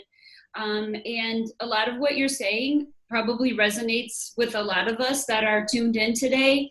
Can you share, if you don't mind, a personal example of how you navigated a different conversation or situation about race with another white person without putting them in a defensive position? I feel like as an ally, that's what happens to me sometimes. Mm-hmm. And then I feel like I go into the silent mode, and I'm like, oh, so I'm just looking, I'd love to hear some examples of how you've done that. I hear what you're saying, but I think maybe the examples would be really helpful for me. Thank you. Yeah. Dawn, I'm going to turn off your microphone now, just so you know. Sorry, go ahead. Yeah, well, good morning, Dawn, and thank you for that question. It's a very good question. And first of all, I do want to say that I think it is important, again, to reiterate that everyone has a voice, and I don't think that anyone should, although it is common for people to go silent, like, you know, when you do hear criticism from a Black person, like, you shouldn't, because I think that there are some people, unfortunately, who are predatory, and, you know, they kind of hone in or they listen out for specific words that are dropped. And so while your intentions might be perfectly well-meaning and well-sounding, if you utilize like one word or one word incorrectly, they'll hone in on that and just basically try to negate your whole message, which is unfortunate. You know, that's not a Black thing, that's just a human thing. I think that's something that we have all been guilty of at one point or another. For an example, one example that I will use with one of my colleagues at the university, he's about 4 years younger than me, and he had told me that, you know, his parents were not, I guess you could say, like, rabid racist, but he said that you know, he had wanted to join like a basketball team, and his parents like let him go, and then one day when they went to one of the games, they saw that he was the only white guy on the team, so they pulled him out. And so of course, like, that's no fault of his own. And so what he did, he told me that they were going to be coming to visit the university. They were going to be visiting him. And I was like, oh, well, can you bring them by the office? Like, I would like to meet them, you know? And they came in.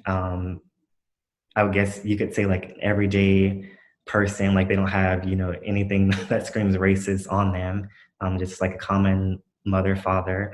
And we were just having a normal conversation. And, you know, they're like, what he told me afterwards, he was like, you know, that Darryl guy, he was a very nice gentleman. Like, can you invite him over for dinner? So I actually ended up going to dinner at my friend's house the next night. And we're just having, you know, dinner, a conversation, like they're getting to know about me. You know, they're asking questions about like my background, my upbringing, which is perfectly fine. Like, I don't have any problems sharing that. And for me, I think that's like my personal, like the best personal takeaway that I could do, because again, like, I'm not trying to convert anyone, or, you know, I'm not trying to argue or say like your parents are wrong, you guys are wrong for this. Just show them. And I think I did my duty in that aspect. Just whatever negative stereotypes that you might have had about Black people, certainly I presume disappeared with me, and hopefully like they will go in with some slightly less prejudices in their next encounters or interaction with Black people on the street. I think I also thought maybe you were asking a question about like as a white person talking to other white people. So I'm just gonna do like a really quick brief. And if you weren't saying that, I'm sorry, but I think we both were sort of responding in our sort of respective contexts. For me, I'm from Minnesota, and when I came to the Washington, D.C., Virginia area for the first time, I did not understand what Civil War history was to this community, and how much, I mean, just the comfort everyone has with the Confederacy. I shouldn't say everyone, but at least when I first moved here a number of years ago. And I feel like there have been, like, in terms of those kinds of gradual conversations, I'm thinking about family members sort of asking, you know, trying to start from the position of, you know, well, why is this particular general important to you? Or why do you find yourself fascinated by the Civil War or defending the Confederacy? I mean, I try to start with like even questions of like, why, and what is your concern? And, you know, just letting people speak for themselves. I've had people even recently sending me, you know, videos of different kind of viral videos, and like, you know, people who are sort of, I consider them to be using Black voices to weaponize their bias. But, you know, I bring it back to that other person. Like, tell me what your concerns are. Why do you feel this way?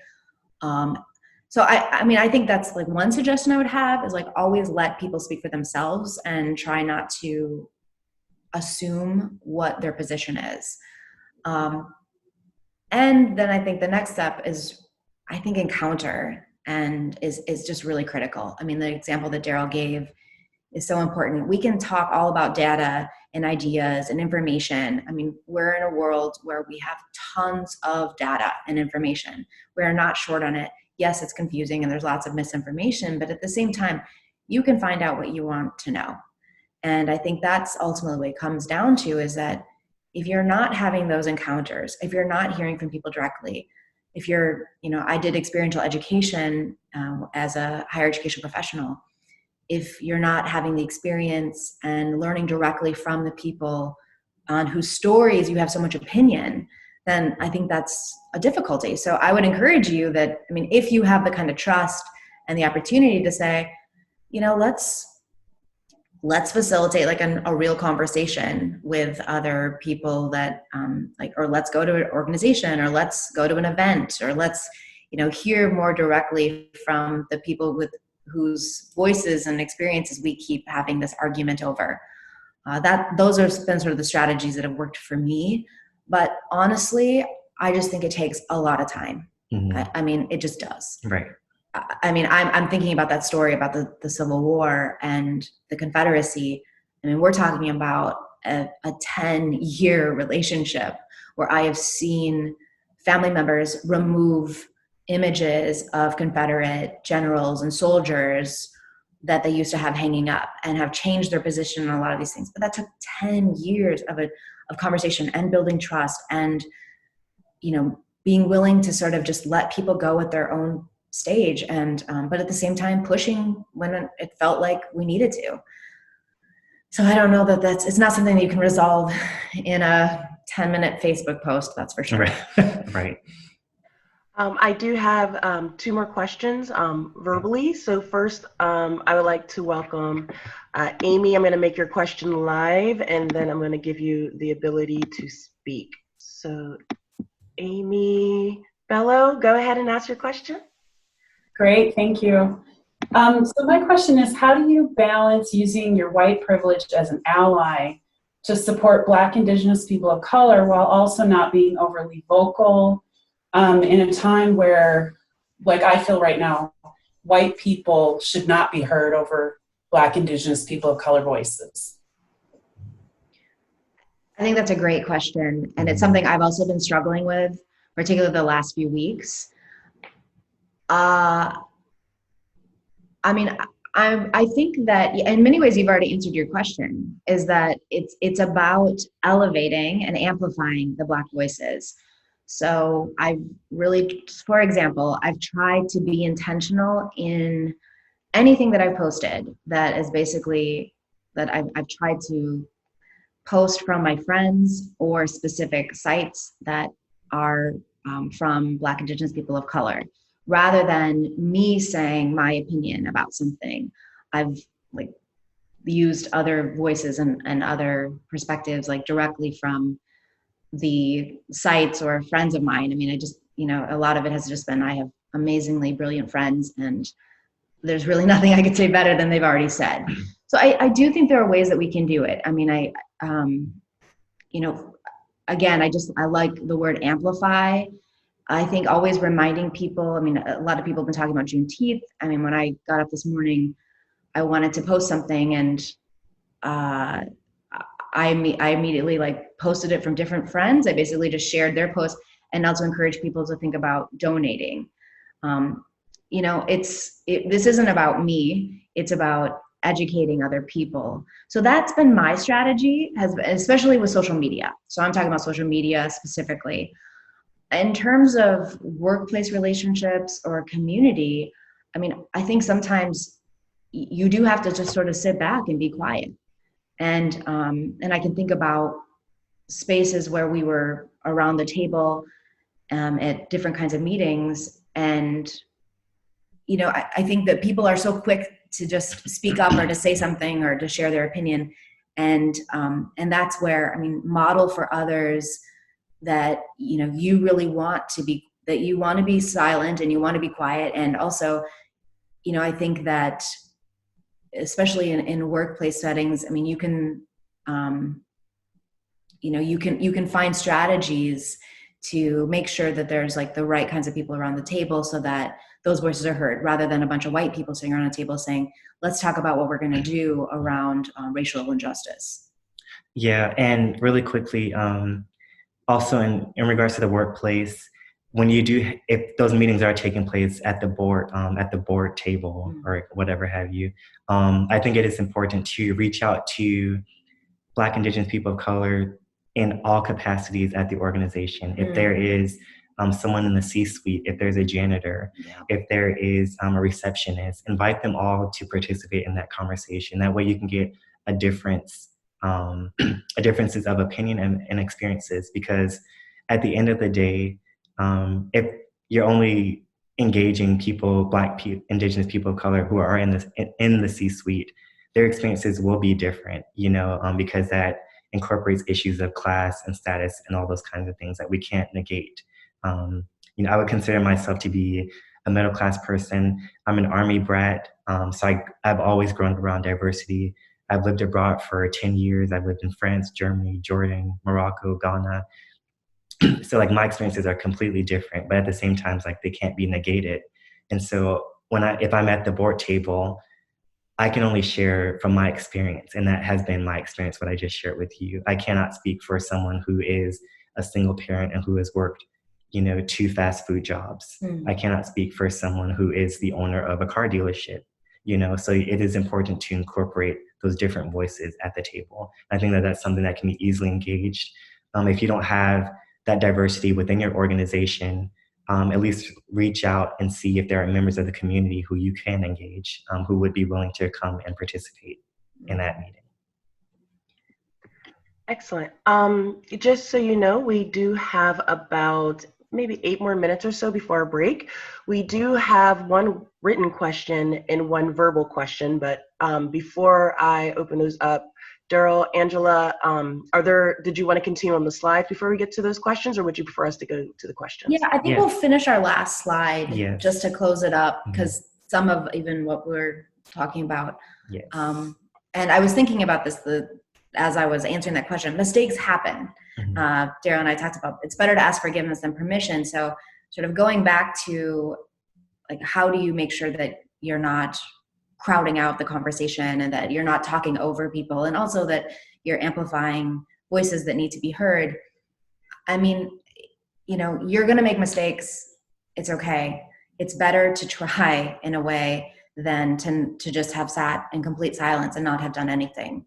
And I mean, hopefully you're going to have relationships and people who in different spheres of influence who you have built enough trust that you can say, hey, can you give me feedback? Am I messing up this, or do you have any advice? I mean, I hope that I have friends, and I have had friends who have said, I don't think that's what you meant, or you shouldn't have done it that way, or don't speak for me at this, conversation when we've had a work setting. I can speak for myself. I'm okay, great. That's, sorry about that. I'm gonna work on that. And that's okay. I mean, that's part of growth. You're not supposed to be, everyone is not an expert. We're all still learning and working on things. And that sort of goes to the point that, being an ally is a lifelong process. Perspectives are going to change. Oppressed communities shift and emerge. I mean, when we think about, what one oppressed community was 300 years ago versus contemporary issues. I mean, I'm thinking about it's World Refugee Week, and so that's on my mind.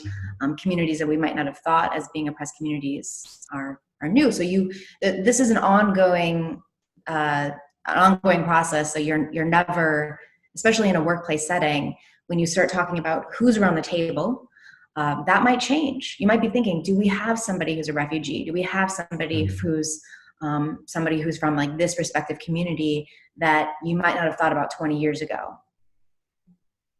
Right. I don't know if you want to. And so we would like to go ahead and take those questions, and also if there are any more for the remaining time that we have left.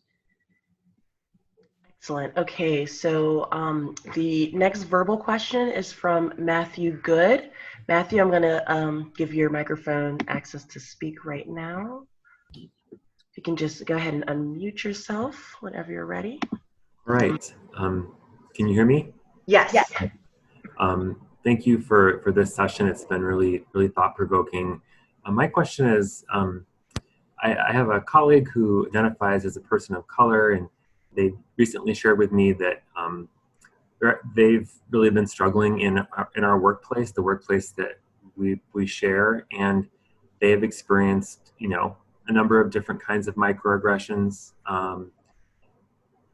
They have chosen not to directly address those with the people who have been the perpetrators. There's a part of me that really wants to, because some of these microaggressions are ones that I've witnessed myself. I wanted to say something to these folks.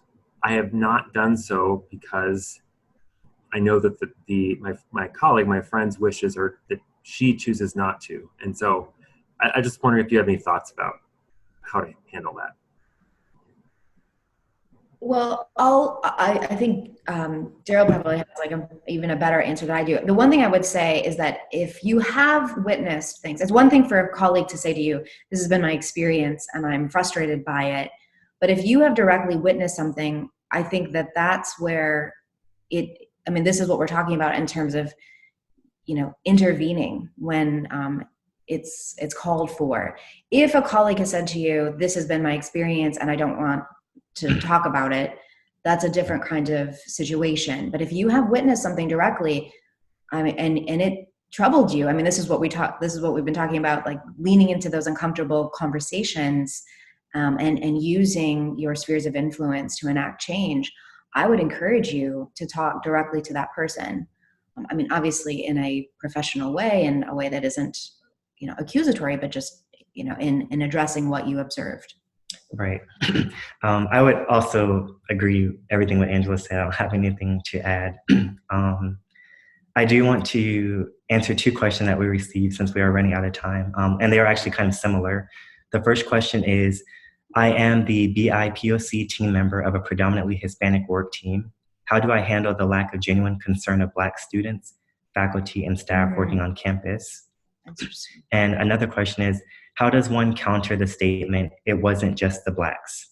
It was the Chinese, Mexican, Native Americans. Why focus on just the Blacks? This is with trying to educate others who cannot understand why there is a Black Lives Matter movement. Mm-hmm. We've been talking about this. We have. I would say, for the last question about it wasn't just the Blacks, I think that is definitely true. I think it's important to highlight the Black African American experience in the United States, and also highlighting the investment that African Americans have in the country. And of course, the Native Americans precede African Americans in that, and that cannot be contested. But I think when you do talk about other immigrant groups, with Mexicans or Latino or Central Americans, South Americans, the Chinese, I think that there is a different investment in terms of the cultural history and the politics, all that kind of stuff within the country. So it's important to highlight that. And then also, China has a big African diaspora community. There are Afro-Latino or Afro-Mexicans, Afro-Latinos in general. So I think in those kinds of conversations, you can highlight that. You can say, in Mexico, there are Afro-Mexicans. Do you know what their situation is like? What are the things that they encounter and the discrimination that they face there? Same in China. I'm sure we've all seen or we've heard news media about, African immigrant groups being targeted in China, or saying that they cannot visit certain restaurants, they cannot be patrons at malls, etc. So engage people of those backgrounds and say, what is the situation with Africans or Black persons in that country, that society? And I would say that I sometimes think that I appreciate what somebody is saying, which is they're suggesting that everyone matters. Why are we just focusing on one community? Right. And I would say, you're right, everyone does matter. And that's why we are focusing on one community, and we need to focus on other communities. Right. It's not an either or. I think that kind of way of thinking is sort of a race to the bottom, where, the minorities are duking it out to see who's important. Right. And that's horrible. And in fact, that is a power move on the part of whiteness and white power. And in fact, it's a very, it's a kind of classist move that, how can we make sure that everyone that is feeling deprived basically ends up fighting for their place, and they're going to fight each other. And you saw that, I mean, I don't know if people have been watching this, there's a documentary about the LA riots. And so sadly, it was like there was so much conflict between African Americans and Koreans in Koreatown. And I mean, in those areas of division are still being healed all along, while like white people continue to dominate and to essentially make those communities feel desperate. So I mean, when people say that to me, I certainly have had that conversation, that point raised. I'm like, you know what, you're right. We need to keep on educating ourselves about all of these communities. Right now we're addressing this particular one, but let's find ways in which, you're right, we should be going and attending other events. We should be learning more about Indigenous experiences. I mean, the United States is really inept when it comes to Indigenous experiences. Absolutely. I mean, that is very much of a weak point for us. We do need to be amplifying those other voices and those other perspectives. And in fact, there's a lot of areas in which our needs and our issues intersect. Right. And if I can just wrap up, I know that we are at our time. That actually ties into the last quote that I wanted to share for our conclusion, and that is, beyond the mountains, there are other mountains. That's a Haitian proverb. And for me, I interpret that as, once you've reached the summit of one problem, when you look out, there's a whole other group of problems that you have to address. So you have to climb down that mountain and go ahead and scale up the next one. Thank you. Thank you all. Excellent. Thank you both so very much for this discussion. It was fantastic. And then everyone who's in this group, you will have an opportunity to ask more questions in our conclusion. So for right now, we do have a little bit of a break. I'm going to go ahead and just pop that up on my shared screen. So if you can all just return, if you are in Pacific time like myself, about 10 a.m., but that's 1 Eastern Standard Time, 12 or 11. So we're just going to go mute, and we will return back in this webinar room in just a bit. So thank you, everyone. Thank you. Okay, I see people returning to the webinar room. So I'd like to thank you all again and welcome you all back from your wonderful break. So I hope the breakout sessions gave you each an opportunity just to develop strategies, or at the very least have resources and know how to navigate your conversations.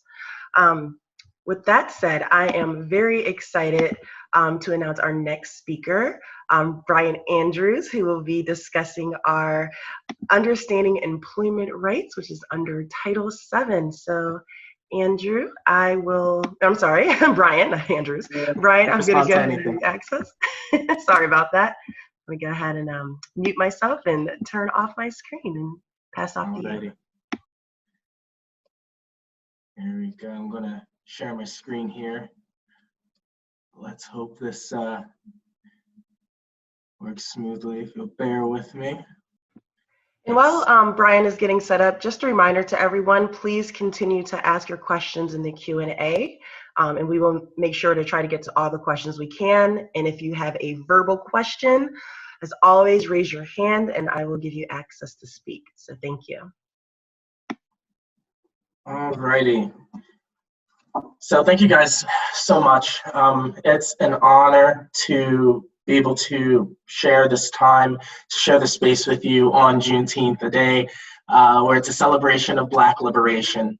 And what a way to celebrate a monument of Black liberation than to talk about Title VII. You'll see that in a fashion that I typically don't take, all my slides are in Black to symbolize standing in solidarity with the Black community as a member, of course, of the Black community on this day of celebration. Also intentional are the colorful kind of stripes at the top to identify that Title VII was not just a platform that was established to help promote and advance the Black community, but all kinds of people of minorities, people who are considered protected classes. We're going to talk about what that means. And most recently, people who identify with the LGBTQ community. They have also been deemed to be a direct recipient of the protections of Title VII recently this week. So we're going to talk about that. So Title VII is a very emotional topic for me as a human, as a Black man, and as a lawyer. there is a quote, there are a number of quotes I'd like to share with you that I think embody the spirit of Title VII that I will kind of weave throughout my presentation. The first being that freedom has never been free. It is well fought for, oftentimes fought verbally, fought with the pen, and fought with blood. Indeed, our nation was founded on such, such sentiments. So we're going to see that Title VII is an embodiment of that expression. I believe it's also the embodiment of the expression, when Black Americans win, all Americans win. And we're going to talk about how we see that in Title VII and what that means. Finally, I heard a very compelling quote on LinkedIn by someone in my professional community. The quote was quite controversial, but very revealing. And the quote was, "Where was all lives matter between 1619 and 1968?" Again, the quote was, "Where was all lives matter between 1619 and 1968?" And this time frame is precedented upon 1619 being when the first slave ships harboring Africans arrived in America. And I think most people probably have some familiarity with that date, but 1968, where does this date come from? Well, this is the date when the first Supreme Court case was effectuated on the framework of Title VII. So Title VII of the Civil Rights Act of 1964 was established, of course, in 1964. But it wasn't until 1968 that we had a positive outcome in a court case because of Title VII. So I'm excited to talk about this piece of legislation. I'm going to first jump into the history of Title VII, some kind of landmarks that made Title VII even possible.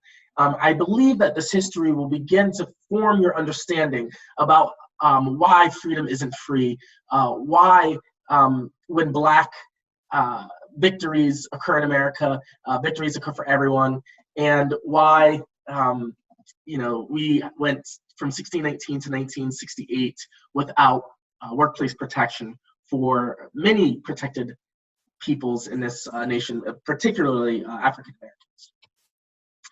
So in 1963, we have Dr. King writing his letter from Birmingham jail explaining why nonviolent protests must continue. Again, this is called the Title VII of the Civil Rights Act. So this act was birthed during the Civil Rights era of American history. I'm going to skip around a little bit. We see in August of 1963, we have Dr. King delivering his I Have a Dream speech. In November of 1963, we know that President Kennedy is assassinated. And we're going to move on. 1964, in February, President Johnson presents a civil rights bill to Congress. Sex is added to the bill as a protected category, although that is vehemently opposed by Southern opponents.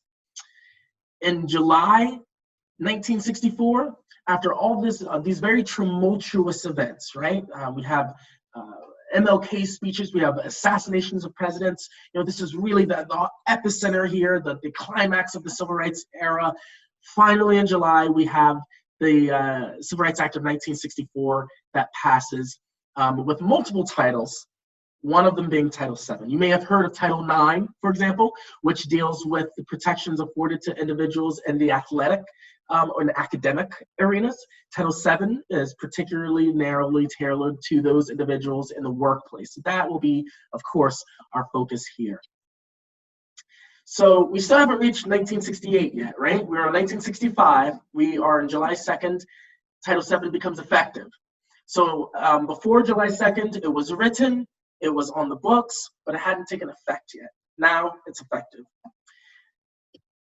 In 1968, here we go, the U.S. Department of Justice launches its first nationwide pattern and practice litigation in the trucking industry that was preventing Blacks and Hispanics from the most desirable jobs in the trucking industry. I'm going to talk about what does that mean, pattern and practice litigation. How does that affect me as an individual? How does that affect employees at large? We're going to get into all that. But for now, all you need to know is that in 1968, we have a firm victory here for Blacks and Hispanics in the Supreme Court, led by the U.S. Department of Justice, effectuating Title VII. All right. So what is Title VII? Let's dig into the details here.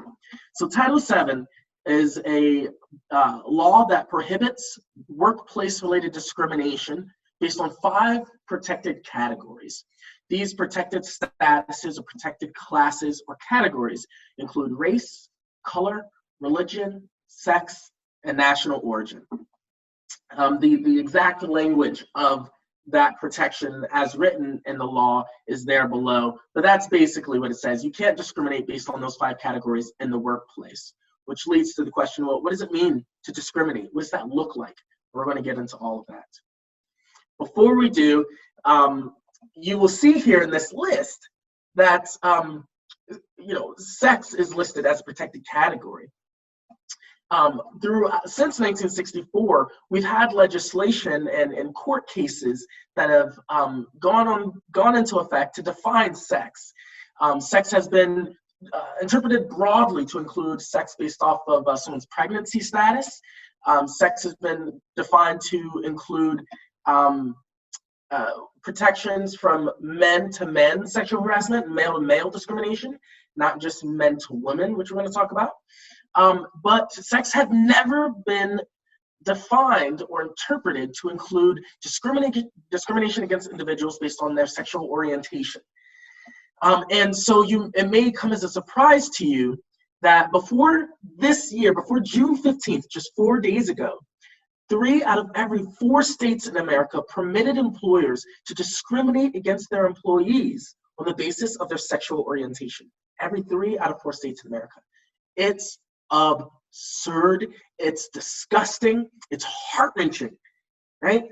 Finally, 4 days ago, we have a monumental case that comes through the Supreme Court, Bostock versus Clayton County, Georgia, where the Supreme Court comes down and they say, you know what? Enough is enough. We all know that sexual orientation is considered appropriate in the interpretation of the meaning of the word sex under Title VII. It's federal rule of law now.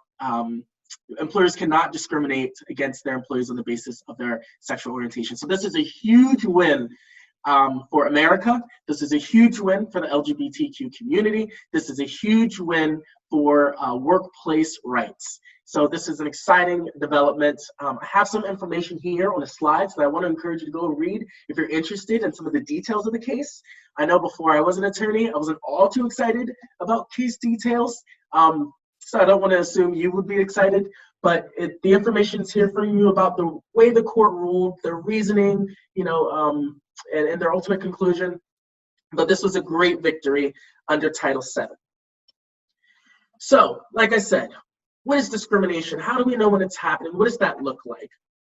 So I have here a supervisor or person in authority makes employment decisions related to hiring, firing, transferring, promoting, demoting, benefits, compensations, and other terms and conditions of employment because of an employee's protected class status.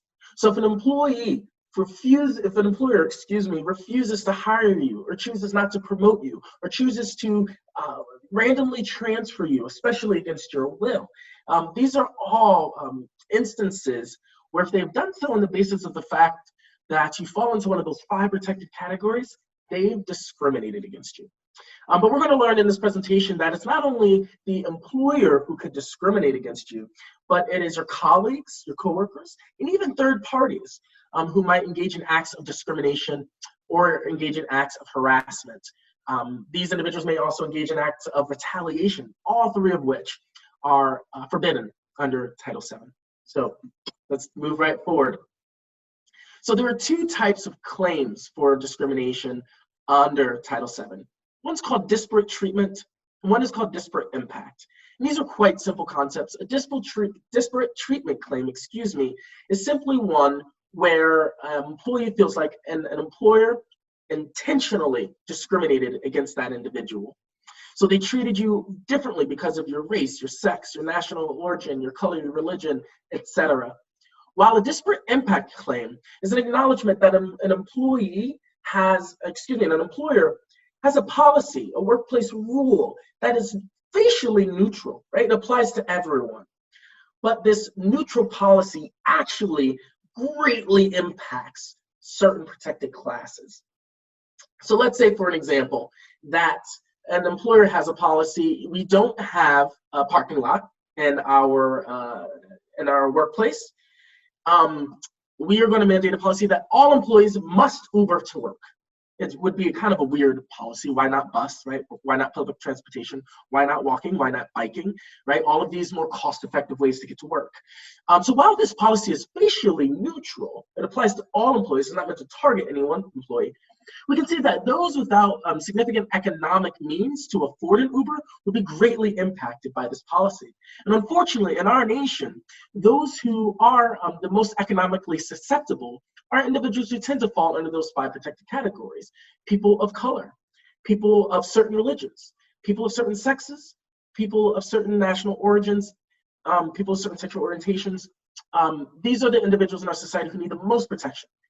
And yet, these would be the very individuals who would be most likely to be negatively affected by even a facially neutral policy. So those are the types of discrimination that Title VII says, we're not having that. No, we're not going to stand for that. So let's dive more into what that looks like. A disparate treatment claim. So like I said, this is evidence of a direct intent to discriminate. This can look like really stupid comments someone makes. This can look like stereotyping. This can look like suspicious timing between when you engage in what is a protected activity. Let's say you file a claim with your employer that, hey, one of my colleagues said a racially insensitive comment to me, and then the next day you're terminated, right? That's pretty suspicious timing of that termination. That can be evidence of disparate treatment. Other similarly situated employees of different races or genders or colors or sexual orientations being treated better than you can be evidence of disparate treatment discrimination. Disparate impact, again here, there's no need to prove that an employer intentionally tried to discriminate against you or anyone. This is just that open policy that really negatively affects one class or certain sections of protected classes.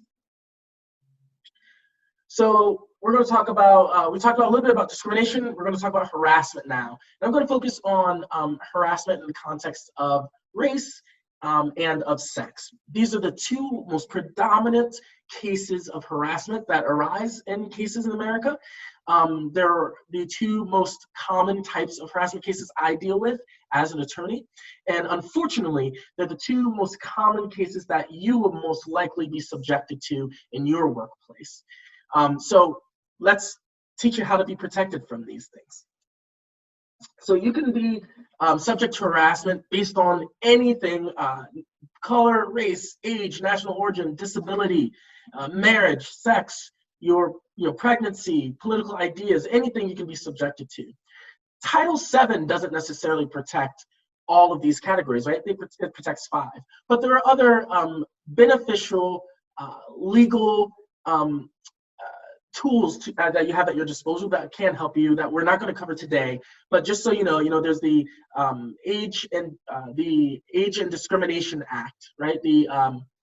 That protects individuals who believe they've been discriminated against on the basis of their age. There's the Pregnancy Disability Act. There's the Americans with Disabilities Act. There are all these other federal laws that do protect these protected categories.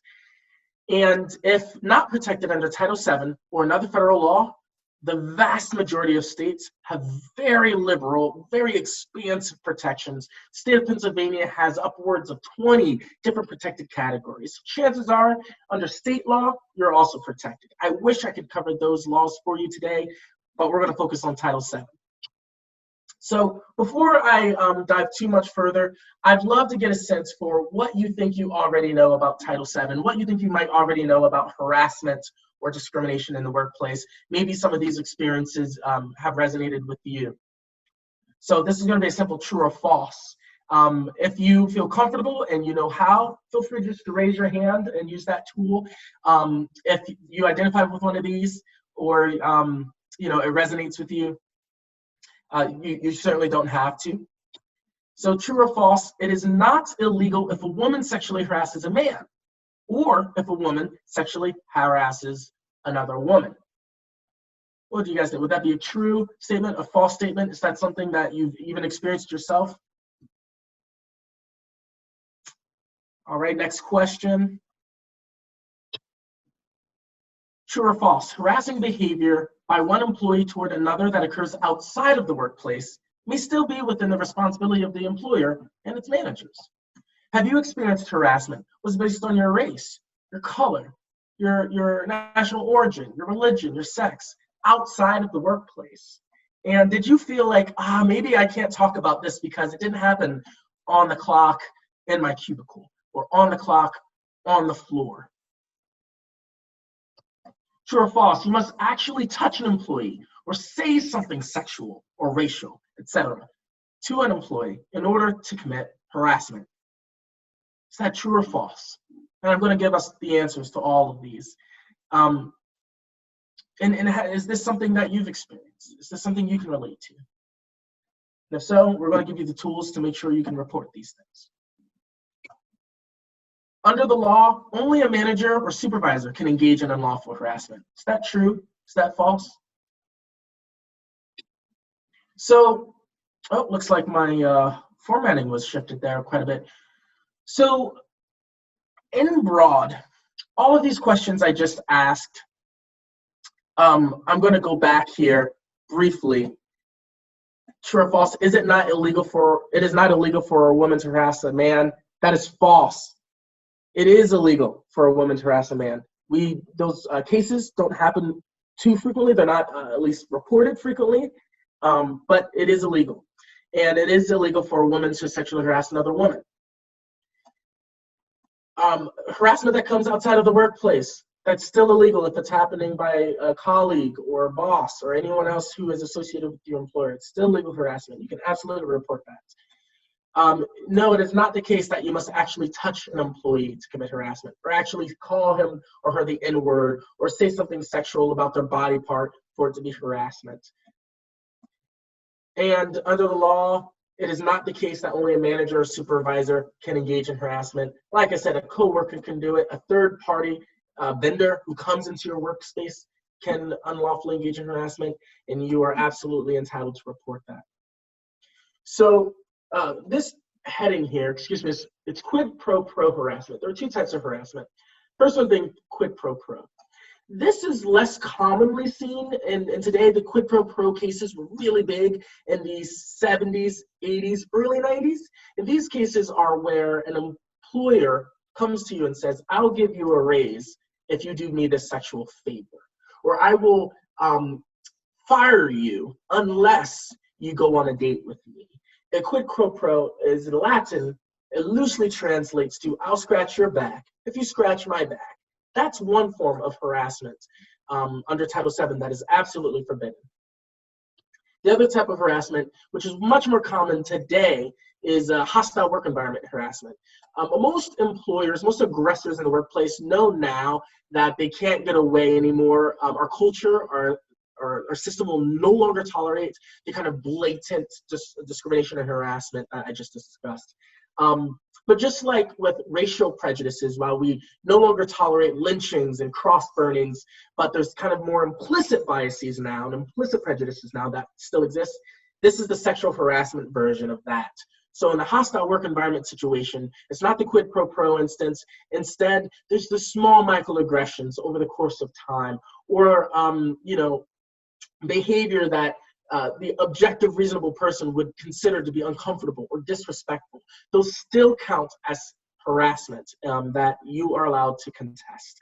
The standard here is that the behavior is severe or pervasive, and that it is directed toward the employee because of their protected status. This harassment, like I said, can be sexual. It can be based on your race, color, or any other protected category.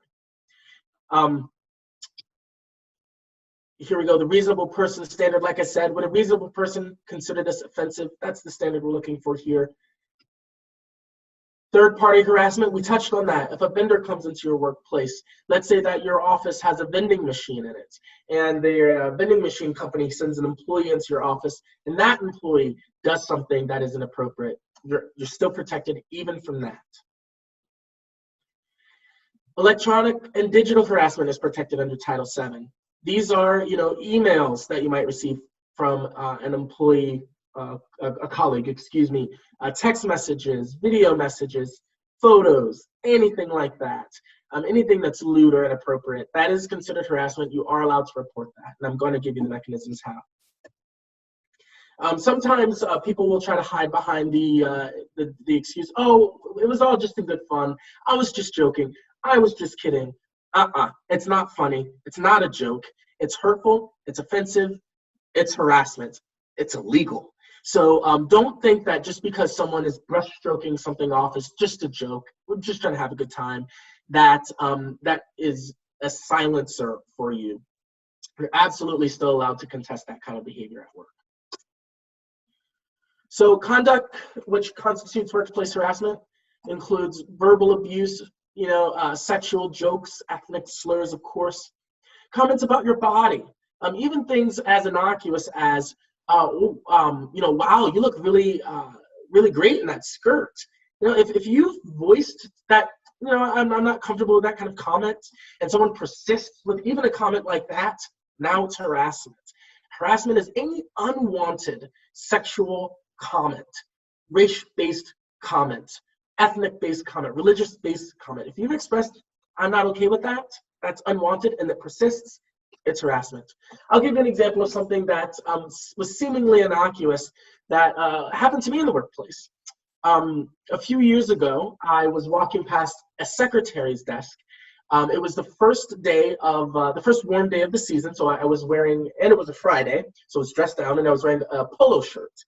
And I walked past a secretary's desk, and she said, wow, would you look at the body on that man? Harassment. It was not appropriate. I spoke to her boss, who was different than my boss, about it. The situation was handled and never happened again. But you're allowed to speak out on these things if you see these things happening at work. Of course, any inappropriate touching, leering, whistling, obscene gestures, harassment.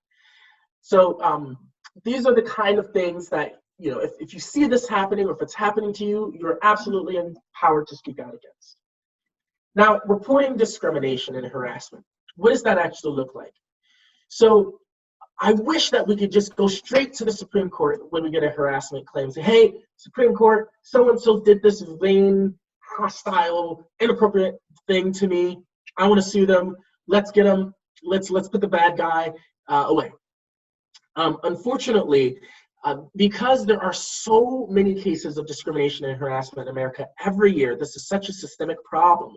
The legislature has actually determined that you have to go through a process of exhausting your administrative remedies. So before you can bring a lawsuit into court, you are required to file what's called a charge of discrimination with the Equal Employment Opportunity Commission, or the EEOC. The EEOC is a national federal agency. They have offices sprinkled all throughout the U.S. Where I'm located in Pittsburgh, I believe there are 2 offices right here just in downtown Pittsburgh, and we are a relatively small city. So you go to the EEOC, and you, within 180 days, after you feel like you've been discriminated against or harassed, you file what's called a charge of discrimination with them, and they begin the process on your behalf of investigating that with your employer. So if you live in a state that has a state agency version of the EEOC, which all states do, that 180-day calendar timeline is actually extended to 300 days. So you have nearly a year to report your instance of harassment.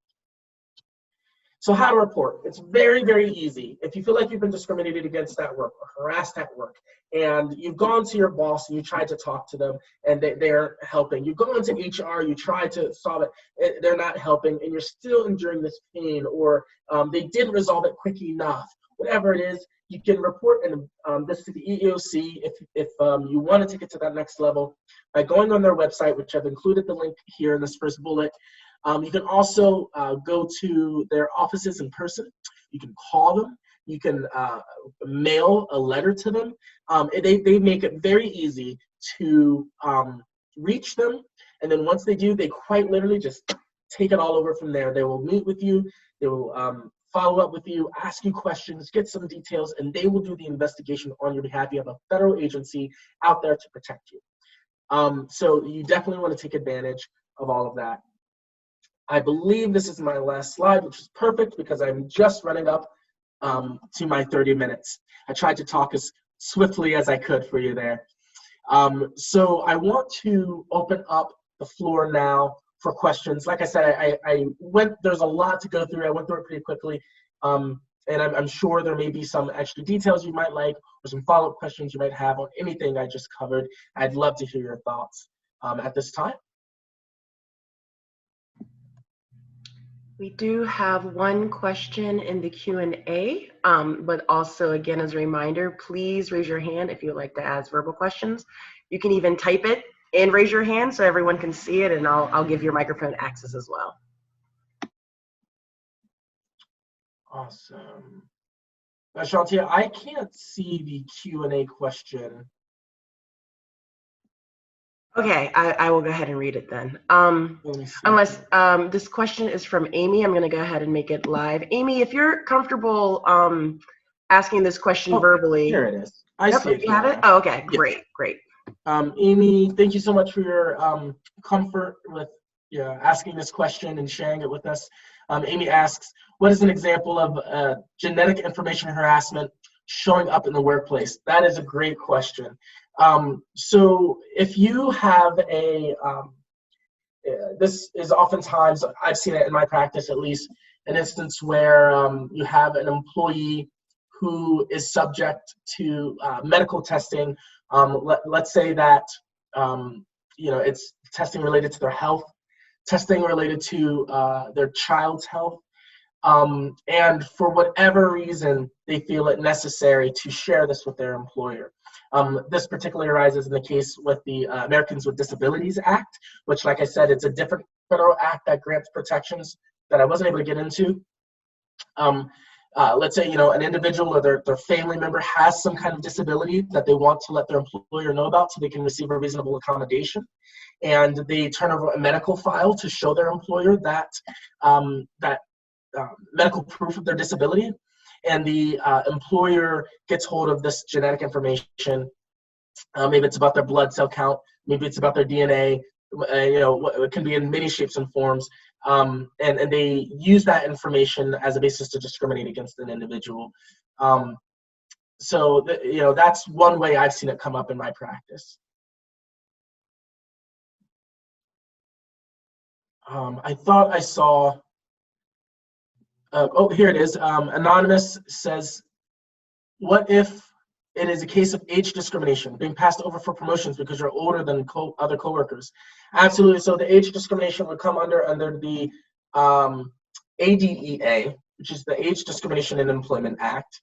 And that is absolutely a case. I've done many cases like that where I've seen fact patterns of individuals being passed over for opportunities on the basis of their age, or at least that's the allegation. So under the ADEA, the cutoff deadline for meeting the threshold to fit under the protection of the ADEA is 40 years old. So if you are 40 years old or older, then you do get those protections. 39 or younger, of course, you don't. But an interesting question pops up where you have an individual where one person, let's say, is 45, and another person 65. So they both meet the protections of that bracket. And the 65-year-old believes he was passed up for the job by the 45-year-old on the basis of his age, even though they both are protected. Well, the ADEA says that if an individual is significantly younger and you fall within that bracket, you can still have a legitimate claim for age discrimination, even though both fall under the protections of the Act. So yeah, age discrimination is real. It does exist, and that's a great question. And that's something you can go to the EEOC about. Absolutely. Now, one thing that I didn't mention in my presentation is that the EEOC doesn't just deal in Title VII. If you go to the EEOC, you can go to them about the protections under Title VII. You can go to them about the ADA, the Americans with Disabilities Act, the ADEA, the Age Discrimination and Employment Act. So it's they will take all cases of discrimination. I got another question coming in here from Dawn Wooten. When a person files a claim, how does that affect the job role they are in? A person can love their job, yet receive discrimination. The fear of losing a job or future job options or appearing difficult is real. Oh, Dawn. Oh, I cannot tell you how real it is. That is a serious risk that everyone who is facing these issues must consider and must weigh. Unfortunately, there are employers out there who, upon receiving a charge of discrimination from the EEOC, will retaliate against an employee and will fire them. Luckily, like I said, the EEOC does see all kinds of claims, including retaliation, harassment, discrimination. So if if you believe you've been harassed, if you believe you've been discriminated, and you want to invoke your right for justice, you can do so with the understanding that if an employer should decide to retaliate against you, you are protected, and that is yet another charge you can file against the employer. And I've seen that happen, and I've seen employees win on both the initial discrimination and the retaliation. So while that risk of retaliation is there, there's also that promise that you can be protected from it. We have another question here. Thank you, Anonymous, for the compliment. Anonymous asks, can you share in more detail what the steps are that someone should go through at work before you should consider reporting harassment to the EEOC? Absolutely, absolutely. So employers have a legal obligation to do what's called, to respond swiftly, promptly, and thoroughly to any instance of alleged harassment, retaliation, or discrimination in the workplace. So what you should do is I would first start by reading the employee manual or the employee handbook that you receive upon your employment. Historically, these have been tangible in the in the technology age we live in. These may be something that are electronic or maybe were emailed to you when you started. But by law, all employers have to have some kind of employee handbook, employee manual, employee guideline to facilitate the workplace. It can be bare bones, it can be skeletal, but it has to exist. Usually, there's a pretty good policy outlining the complaints procedures that an employee can go through if they feel like they're being mistreated in the workplace. I would follow that employer guideline to the T, and I would document that process from day one all the way till the end. I would document who I spoke with, when I reached out, when someone reached back out to me, when they reached back out to me, what did they say? Was I in the room by myself, or was I in the room with other peers? Was I in the room just with the person I reached out to? Document every aspect of this, because from the moment you begin to send your complaint with the employer, you are wanting to build up a good defensive case for yourself, just in case you decide one day, you know what, I want to take this to trial, or I want to take this before the EEOC. So I would follow the employee handbook. If one doesn't exist, I would go to someone in management that you trust. And if it is a supervisor who's discriminating against you or harassing you, I would go to their supervisor. I would go to someone in management to express my concerns. And one problem I see so many employees make, one mistake I see them make is, they may be discriminated against or harassed on January 1st, and they wait until December 25th to report it. While that is not illegal, there is this consciousness of credibility and of truth associated with the quicker reports. Unfortunately, studies have shown, especially in the Me Too era, that psychologically human beings are more likely not to report it, and if they do, are likely to report it late. But to the best, for psychological reasons, for very practical reasons. But to the extent you can, I would report it quickly, and I would follow the handbook. If no handbook exists, I would go to a supervisor or their supervisor and keep going up the chain until you get to someone you trust. We have another question. Thank you guys all so much for your questions. Keep them rolling in. These are wonderful. Does Title VII protect aliens residing in the U.S., such as people holding a visa? This is an interesting question because it depends. There is no direct category. There's no protected class. Remember the five we mentioned: race, religion, national origin, sex, and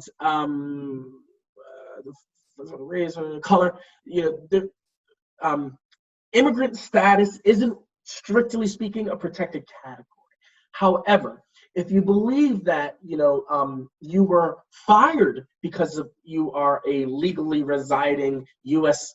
resident, holding a visa, you're here working legally, but you were fired because of a prejudice associated with your holding of that legal status, then absolutely you fall under the protections of Title VII. There are federal laws out there that are, whole areas of law just devoted to immigrant status that you'd also want to go to. I'm not an immigration attorney, so I'm not as familiar with those laws, but I mean, it's its own whole body of law.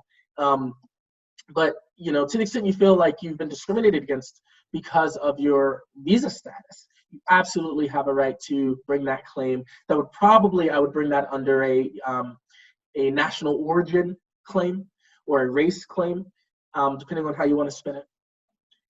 The next question from Anonymous: Is there a basis for a discrimination claim when a person of color has been told they're doing a good job, but they aren't getting a promotion or advancement because there isn't a higher position that is the right fit for their skills and experience? This is a tough one. And let me preface everything I'm saying here in this question and answer and everything I said in my presentation. I should have led with this. I am an attorney. I do work for Cozen O'Connor. However, none of this is legal advice from Cozen O'Connor. None of this is legal advice in an attorney-client relations. This is all advice in an informal consulting setting. I should have given that disclaimer earlier.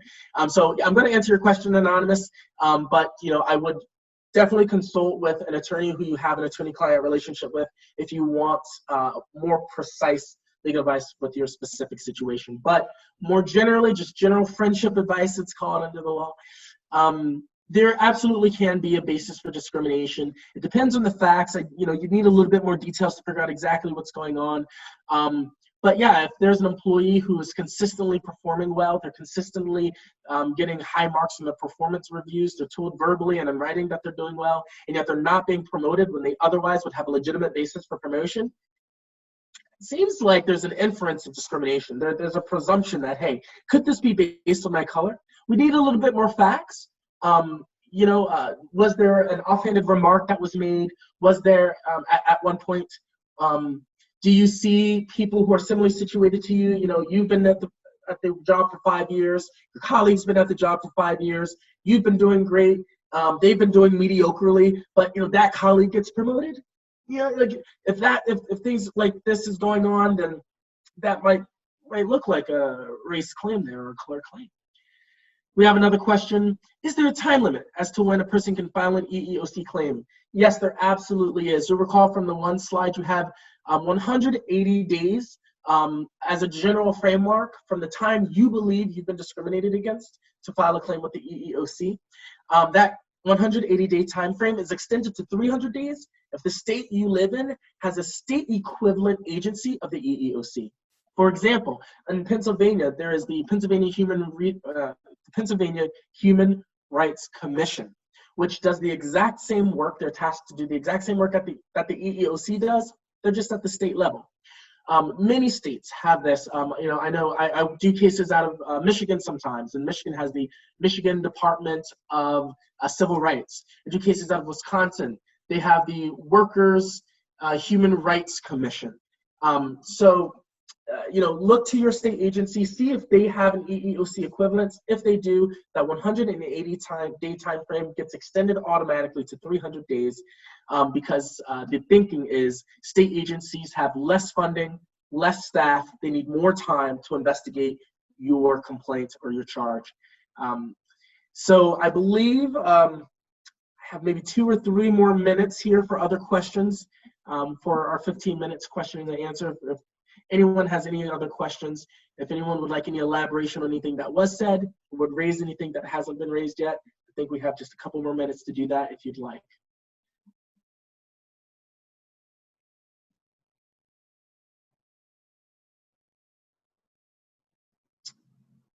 All right, we have one more here from Anonymous. Is it public info if a person files an EEOC claim? Could this hurt future employment? And is it illegal for a former employer to tell future employer you filed an EEOC claim? These are wonderful, wonderful questions. Absolutely fantastic. First, I'll take them bit by bit, sentence by sentence. Is it public info if a person files an EEOC claim? It is not. There's nowhere on the EEOC website you can go to where it says, Timothy Smith filed a claim. So it is not public knowledge. Could this hurt future employment? There's always the risk that an employer could tell a prospective employer that you filed a claim. That is illegal, which leads into your next question. Is it illegal for a former employer to tell a future employer that you filed a claim? It is absolutely illegal. That risk is always there. To be candid with you, I don't see many of those cases. Employers, especially large businesses, pretty sophisticated employers nowadays, they know better, and they're less likely to take that risk. I think in all my years, I've only seen one case where that was even alleged. It was ultimately proven not to be true, but it's very rare. It is very illegal. Great question, though. Another question by Ali. Thanks again, Ali. Is it then better to go through the state first than go through the EEOC in terms of speed and response to investigation? This is an incredible question. I always recommend that employees dually file. You have the right to file with both the EEOC and the state just to cover your bases. This is the benefit. One, you will automatically get that 300-day extension that the state offers. But two, the federal agency knows about your claim, and they may choose to take it over from the state. So because you filed with the state, you still get your 300 days, but you get the benefit of the EEOC deciding, you know what, this case was so heinous, it was so disgusting, we're so upset with how this employer treated this employee that we're gonna lead this investigation. State, thanks, but we're gonna give you the day off on this. As an extension to your question, in the exceptionally rare case, the EEOC might even file the case with the federal court on your behalf.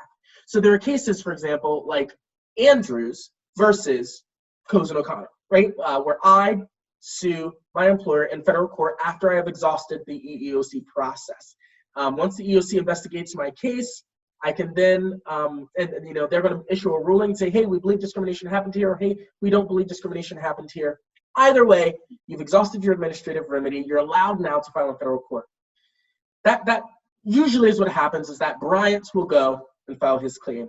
Sometimes the EEOC will say, this case is so horrendous that the federal agency, we're going to file the claim. So it's not going to read Andrews versus Cozen O'Connor. It's going to read EEOC versus Cozen O'Connor. So that is something that I've seen play out. Another question.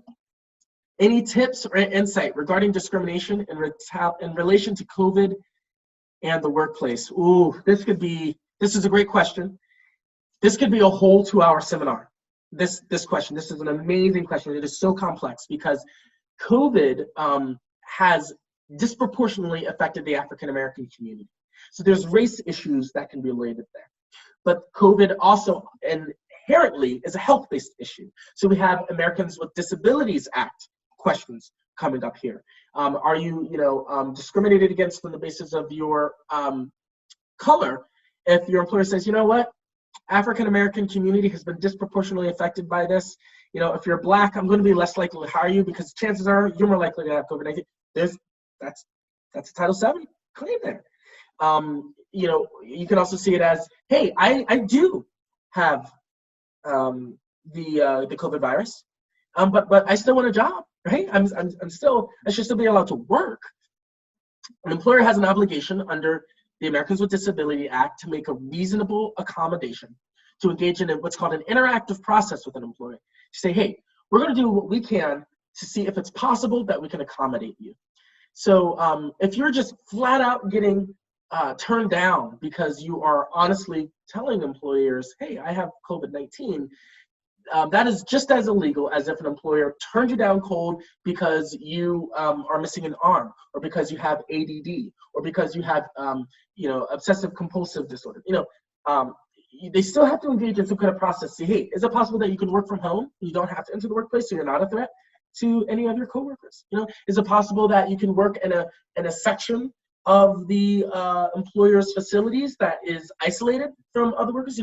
You still have to engage in some kind of process. So a great question, but that really can branch off into a number of different considerations.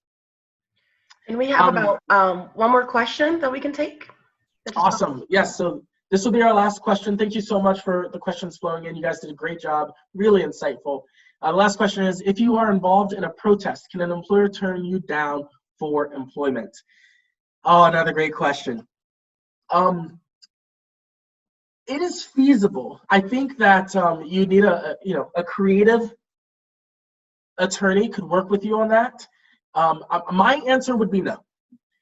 I would say that a protest, I'm assuming you're talking about the George Floyd protest, Black Lives Matters, Black Trans Lives Matters, these kind of protests that have erupted more recently.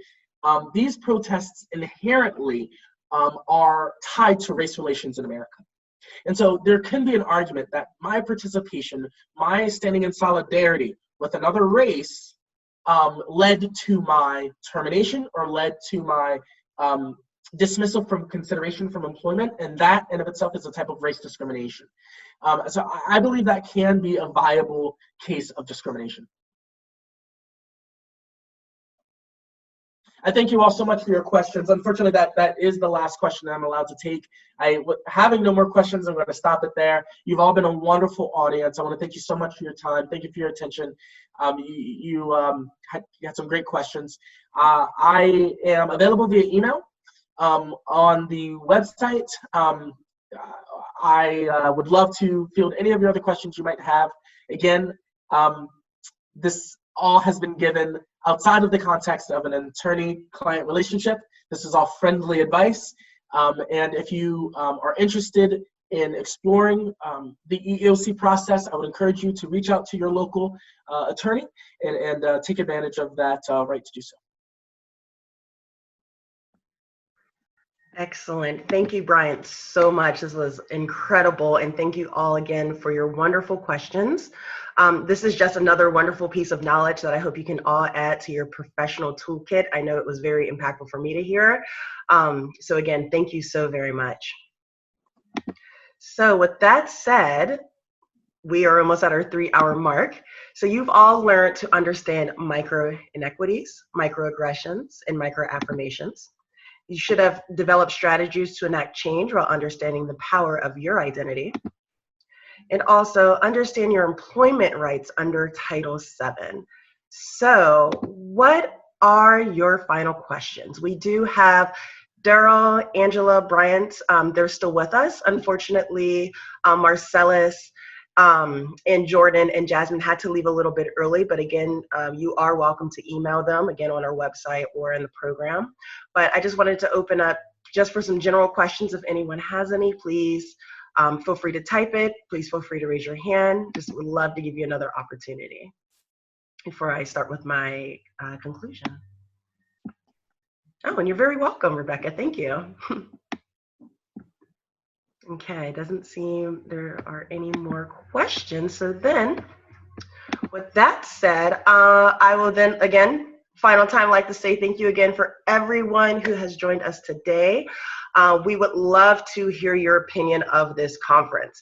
URep Abroad is a one-woman operation right now. However, none of this conference would have been possible without our amazing speakers. So thank you so much. We would love to hear your feedback. These results will be shared with our speakers in addition to, they're anonymous. So please put your honest opinion in there. I'd love to hear it. And then also as a reminder, I am raising money through URep Abroad for bail and bond individuals in immigration detention and local and county jails. These people, those who are in the local and county jails, were arrested during the protest. So I will be taking the money collected and donating it to that organization. You can go to urepabroad.com/donate to read a little bit more about the organization that I am donating the money to. And I just wanted to end with this one quote. Never be afraid to raise your voice for honesty and truth and compassion against injustice, lying, and greed. If people all over the world will do this, it would change the earth. So I just wanted to end there. And thank you, everyone. Happy Juneteenth, and hope you enjoy the rest of your day. Oh, and sorry, one last thing. I will be sending a copy of this recording in addition to resources to all of the participants.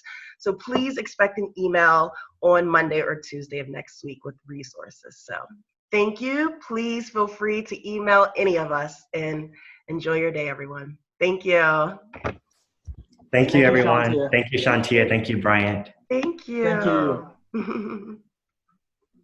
Oh, and I see some, if anyone's still lingering in here, I do see some questions. Do I plan to offer any future conferences? Yes, I do. One of the questions in the survey is, give me your ideas. What would you like to hear from us? I love it. If you need help putting on a conference, send me an email. I'd love to help you out. And yeah, that was it. Thanks, everyone. Take care. Thank you. Bye. Bye.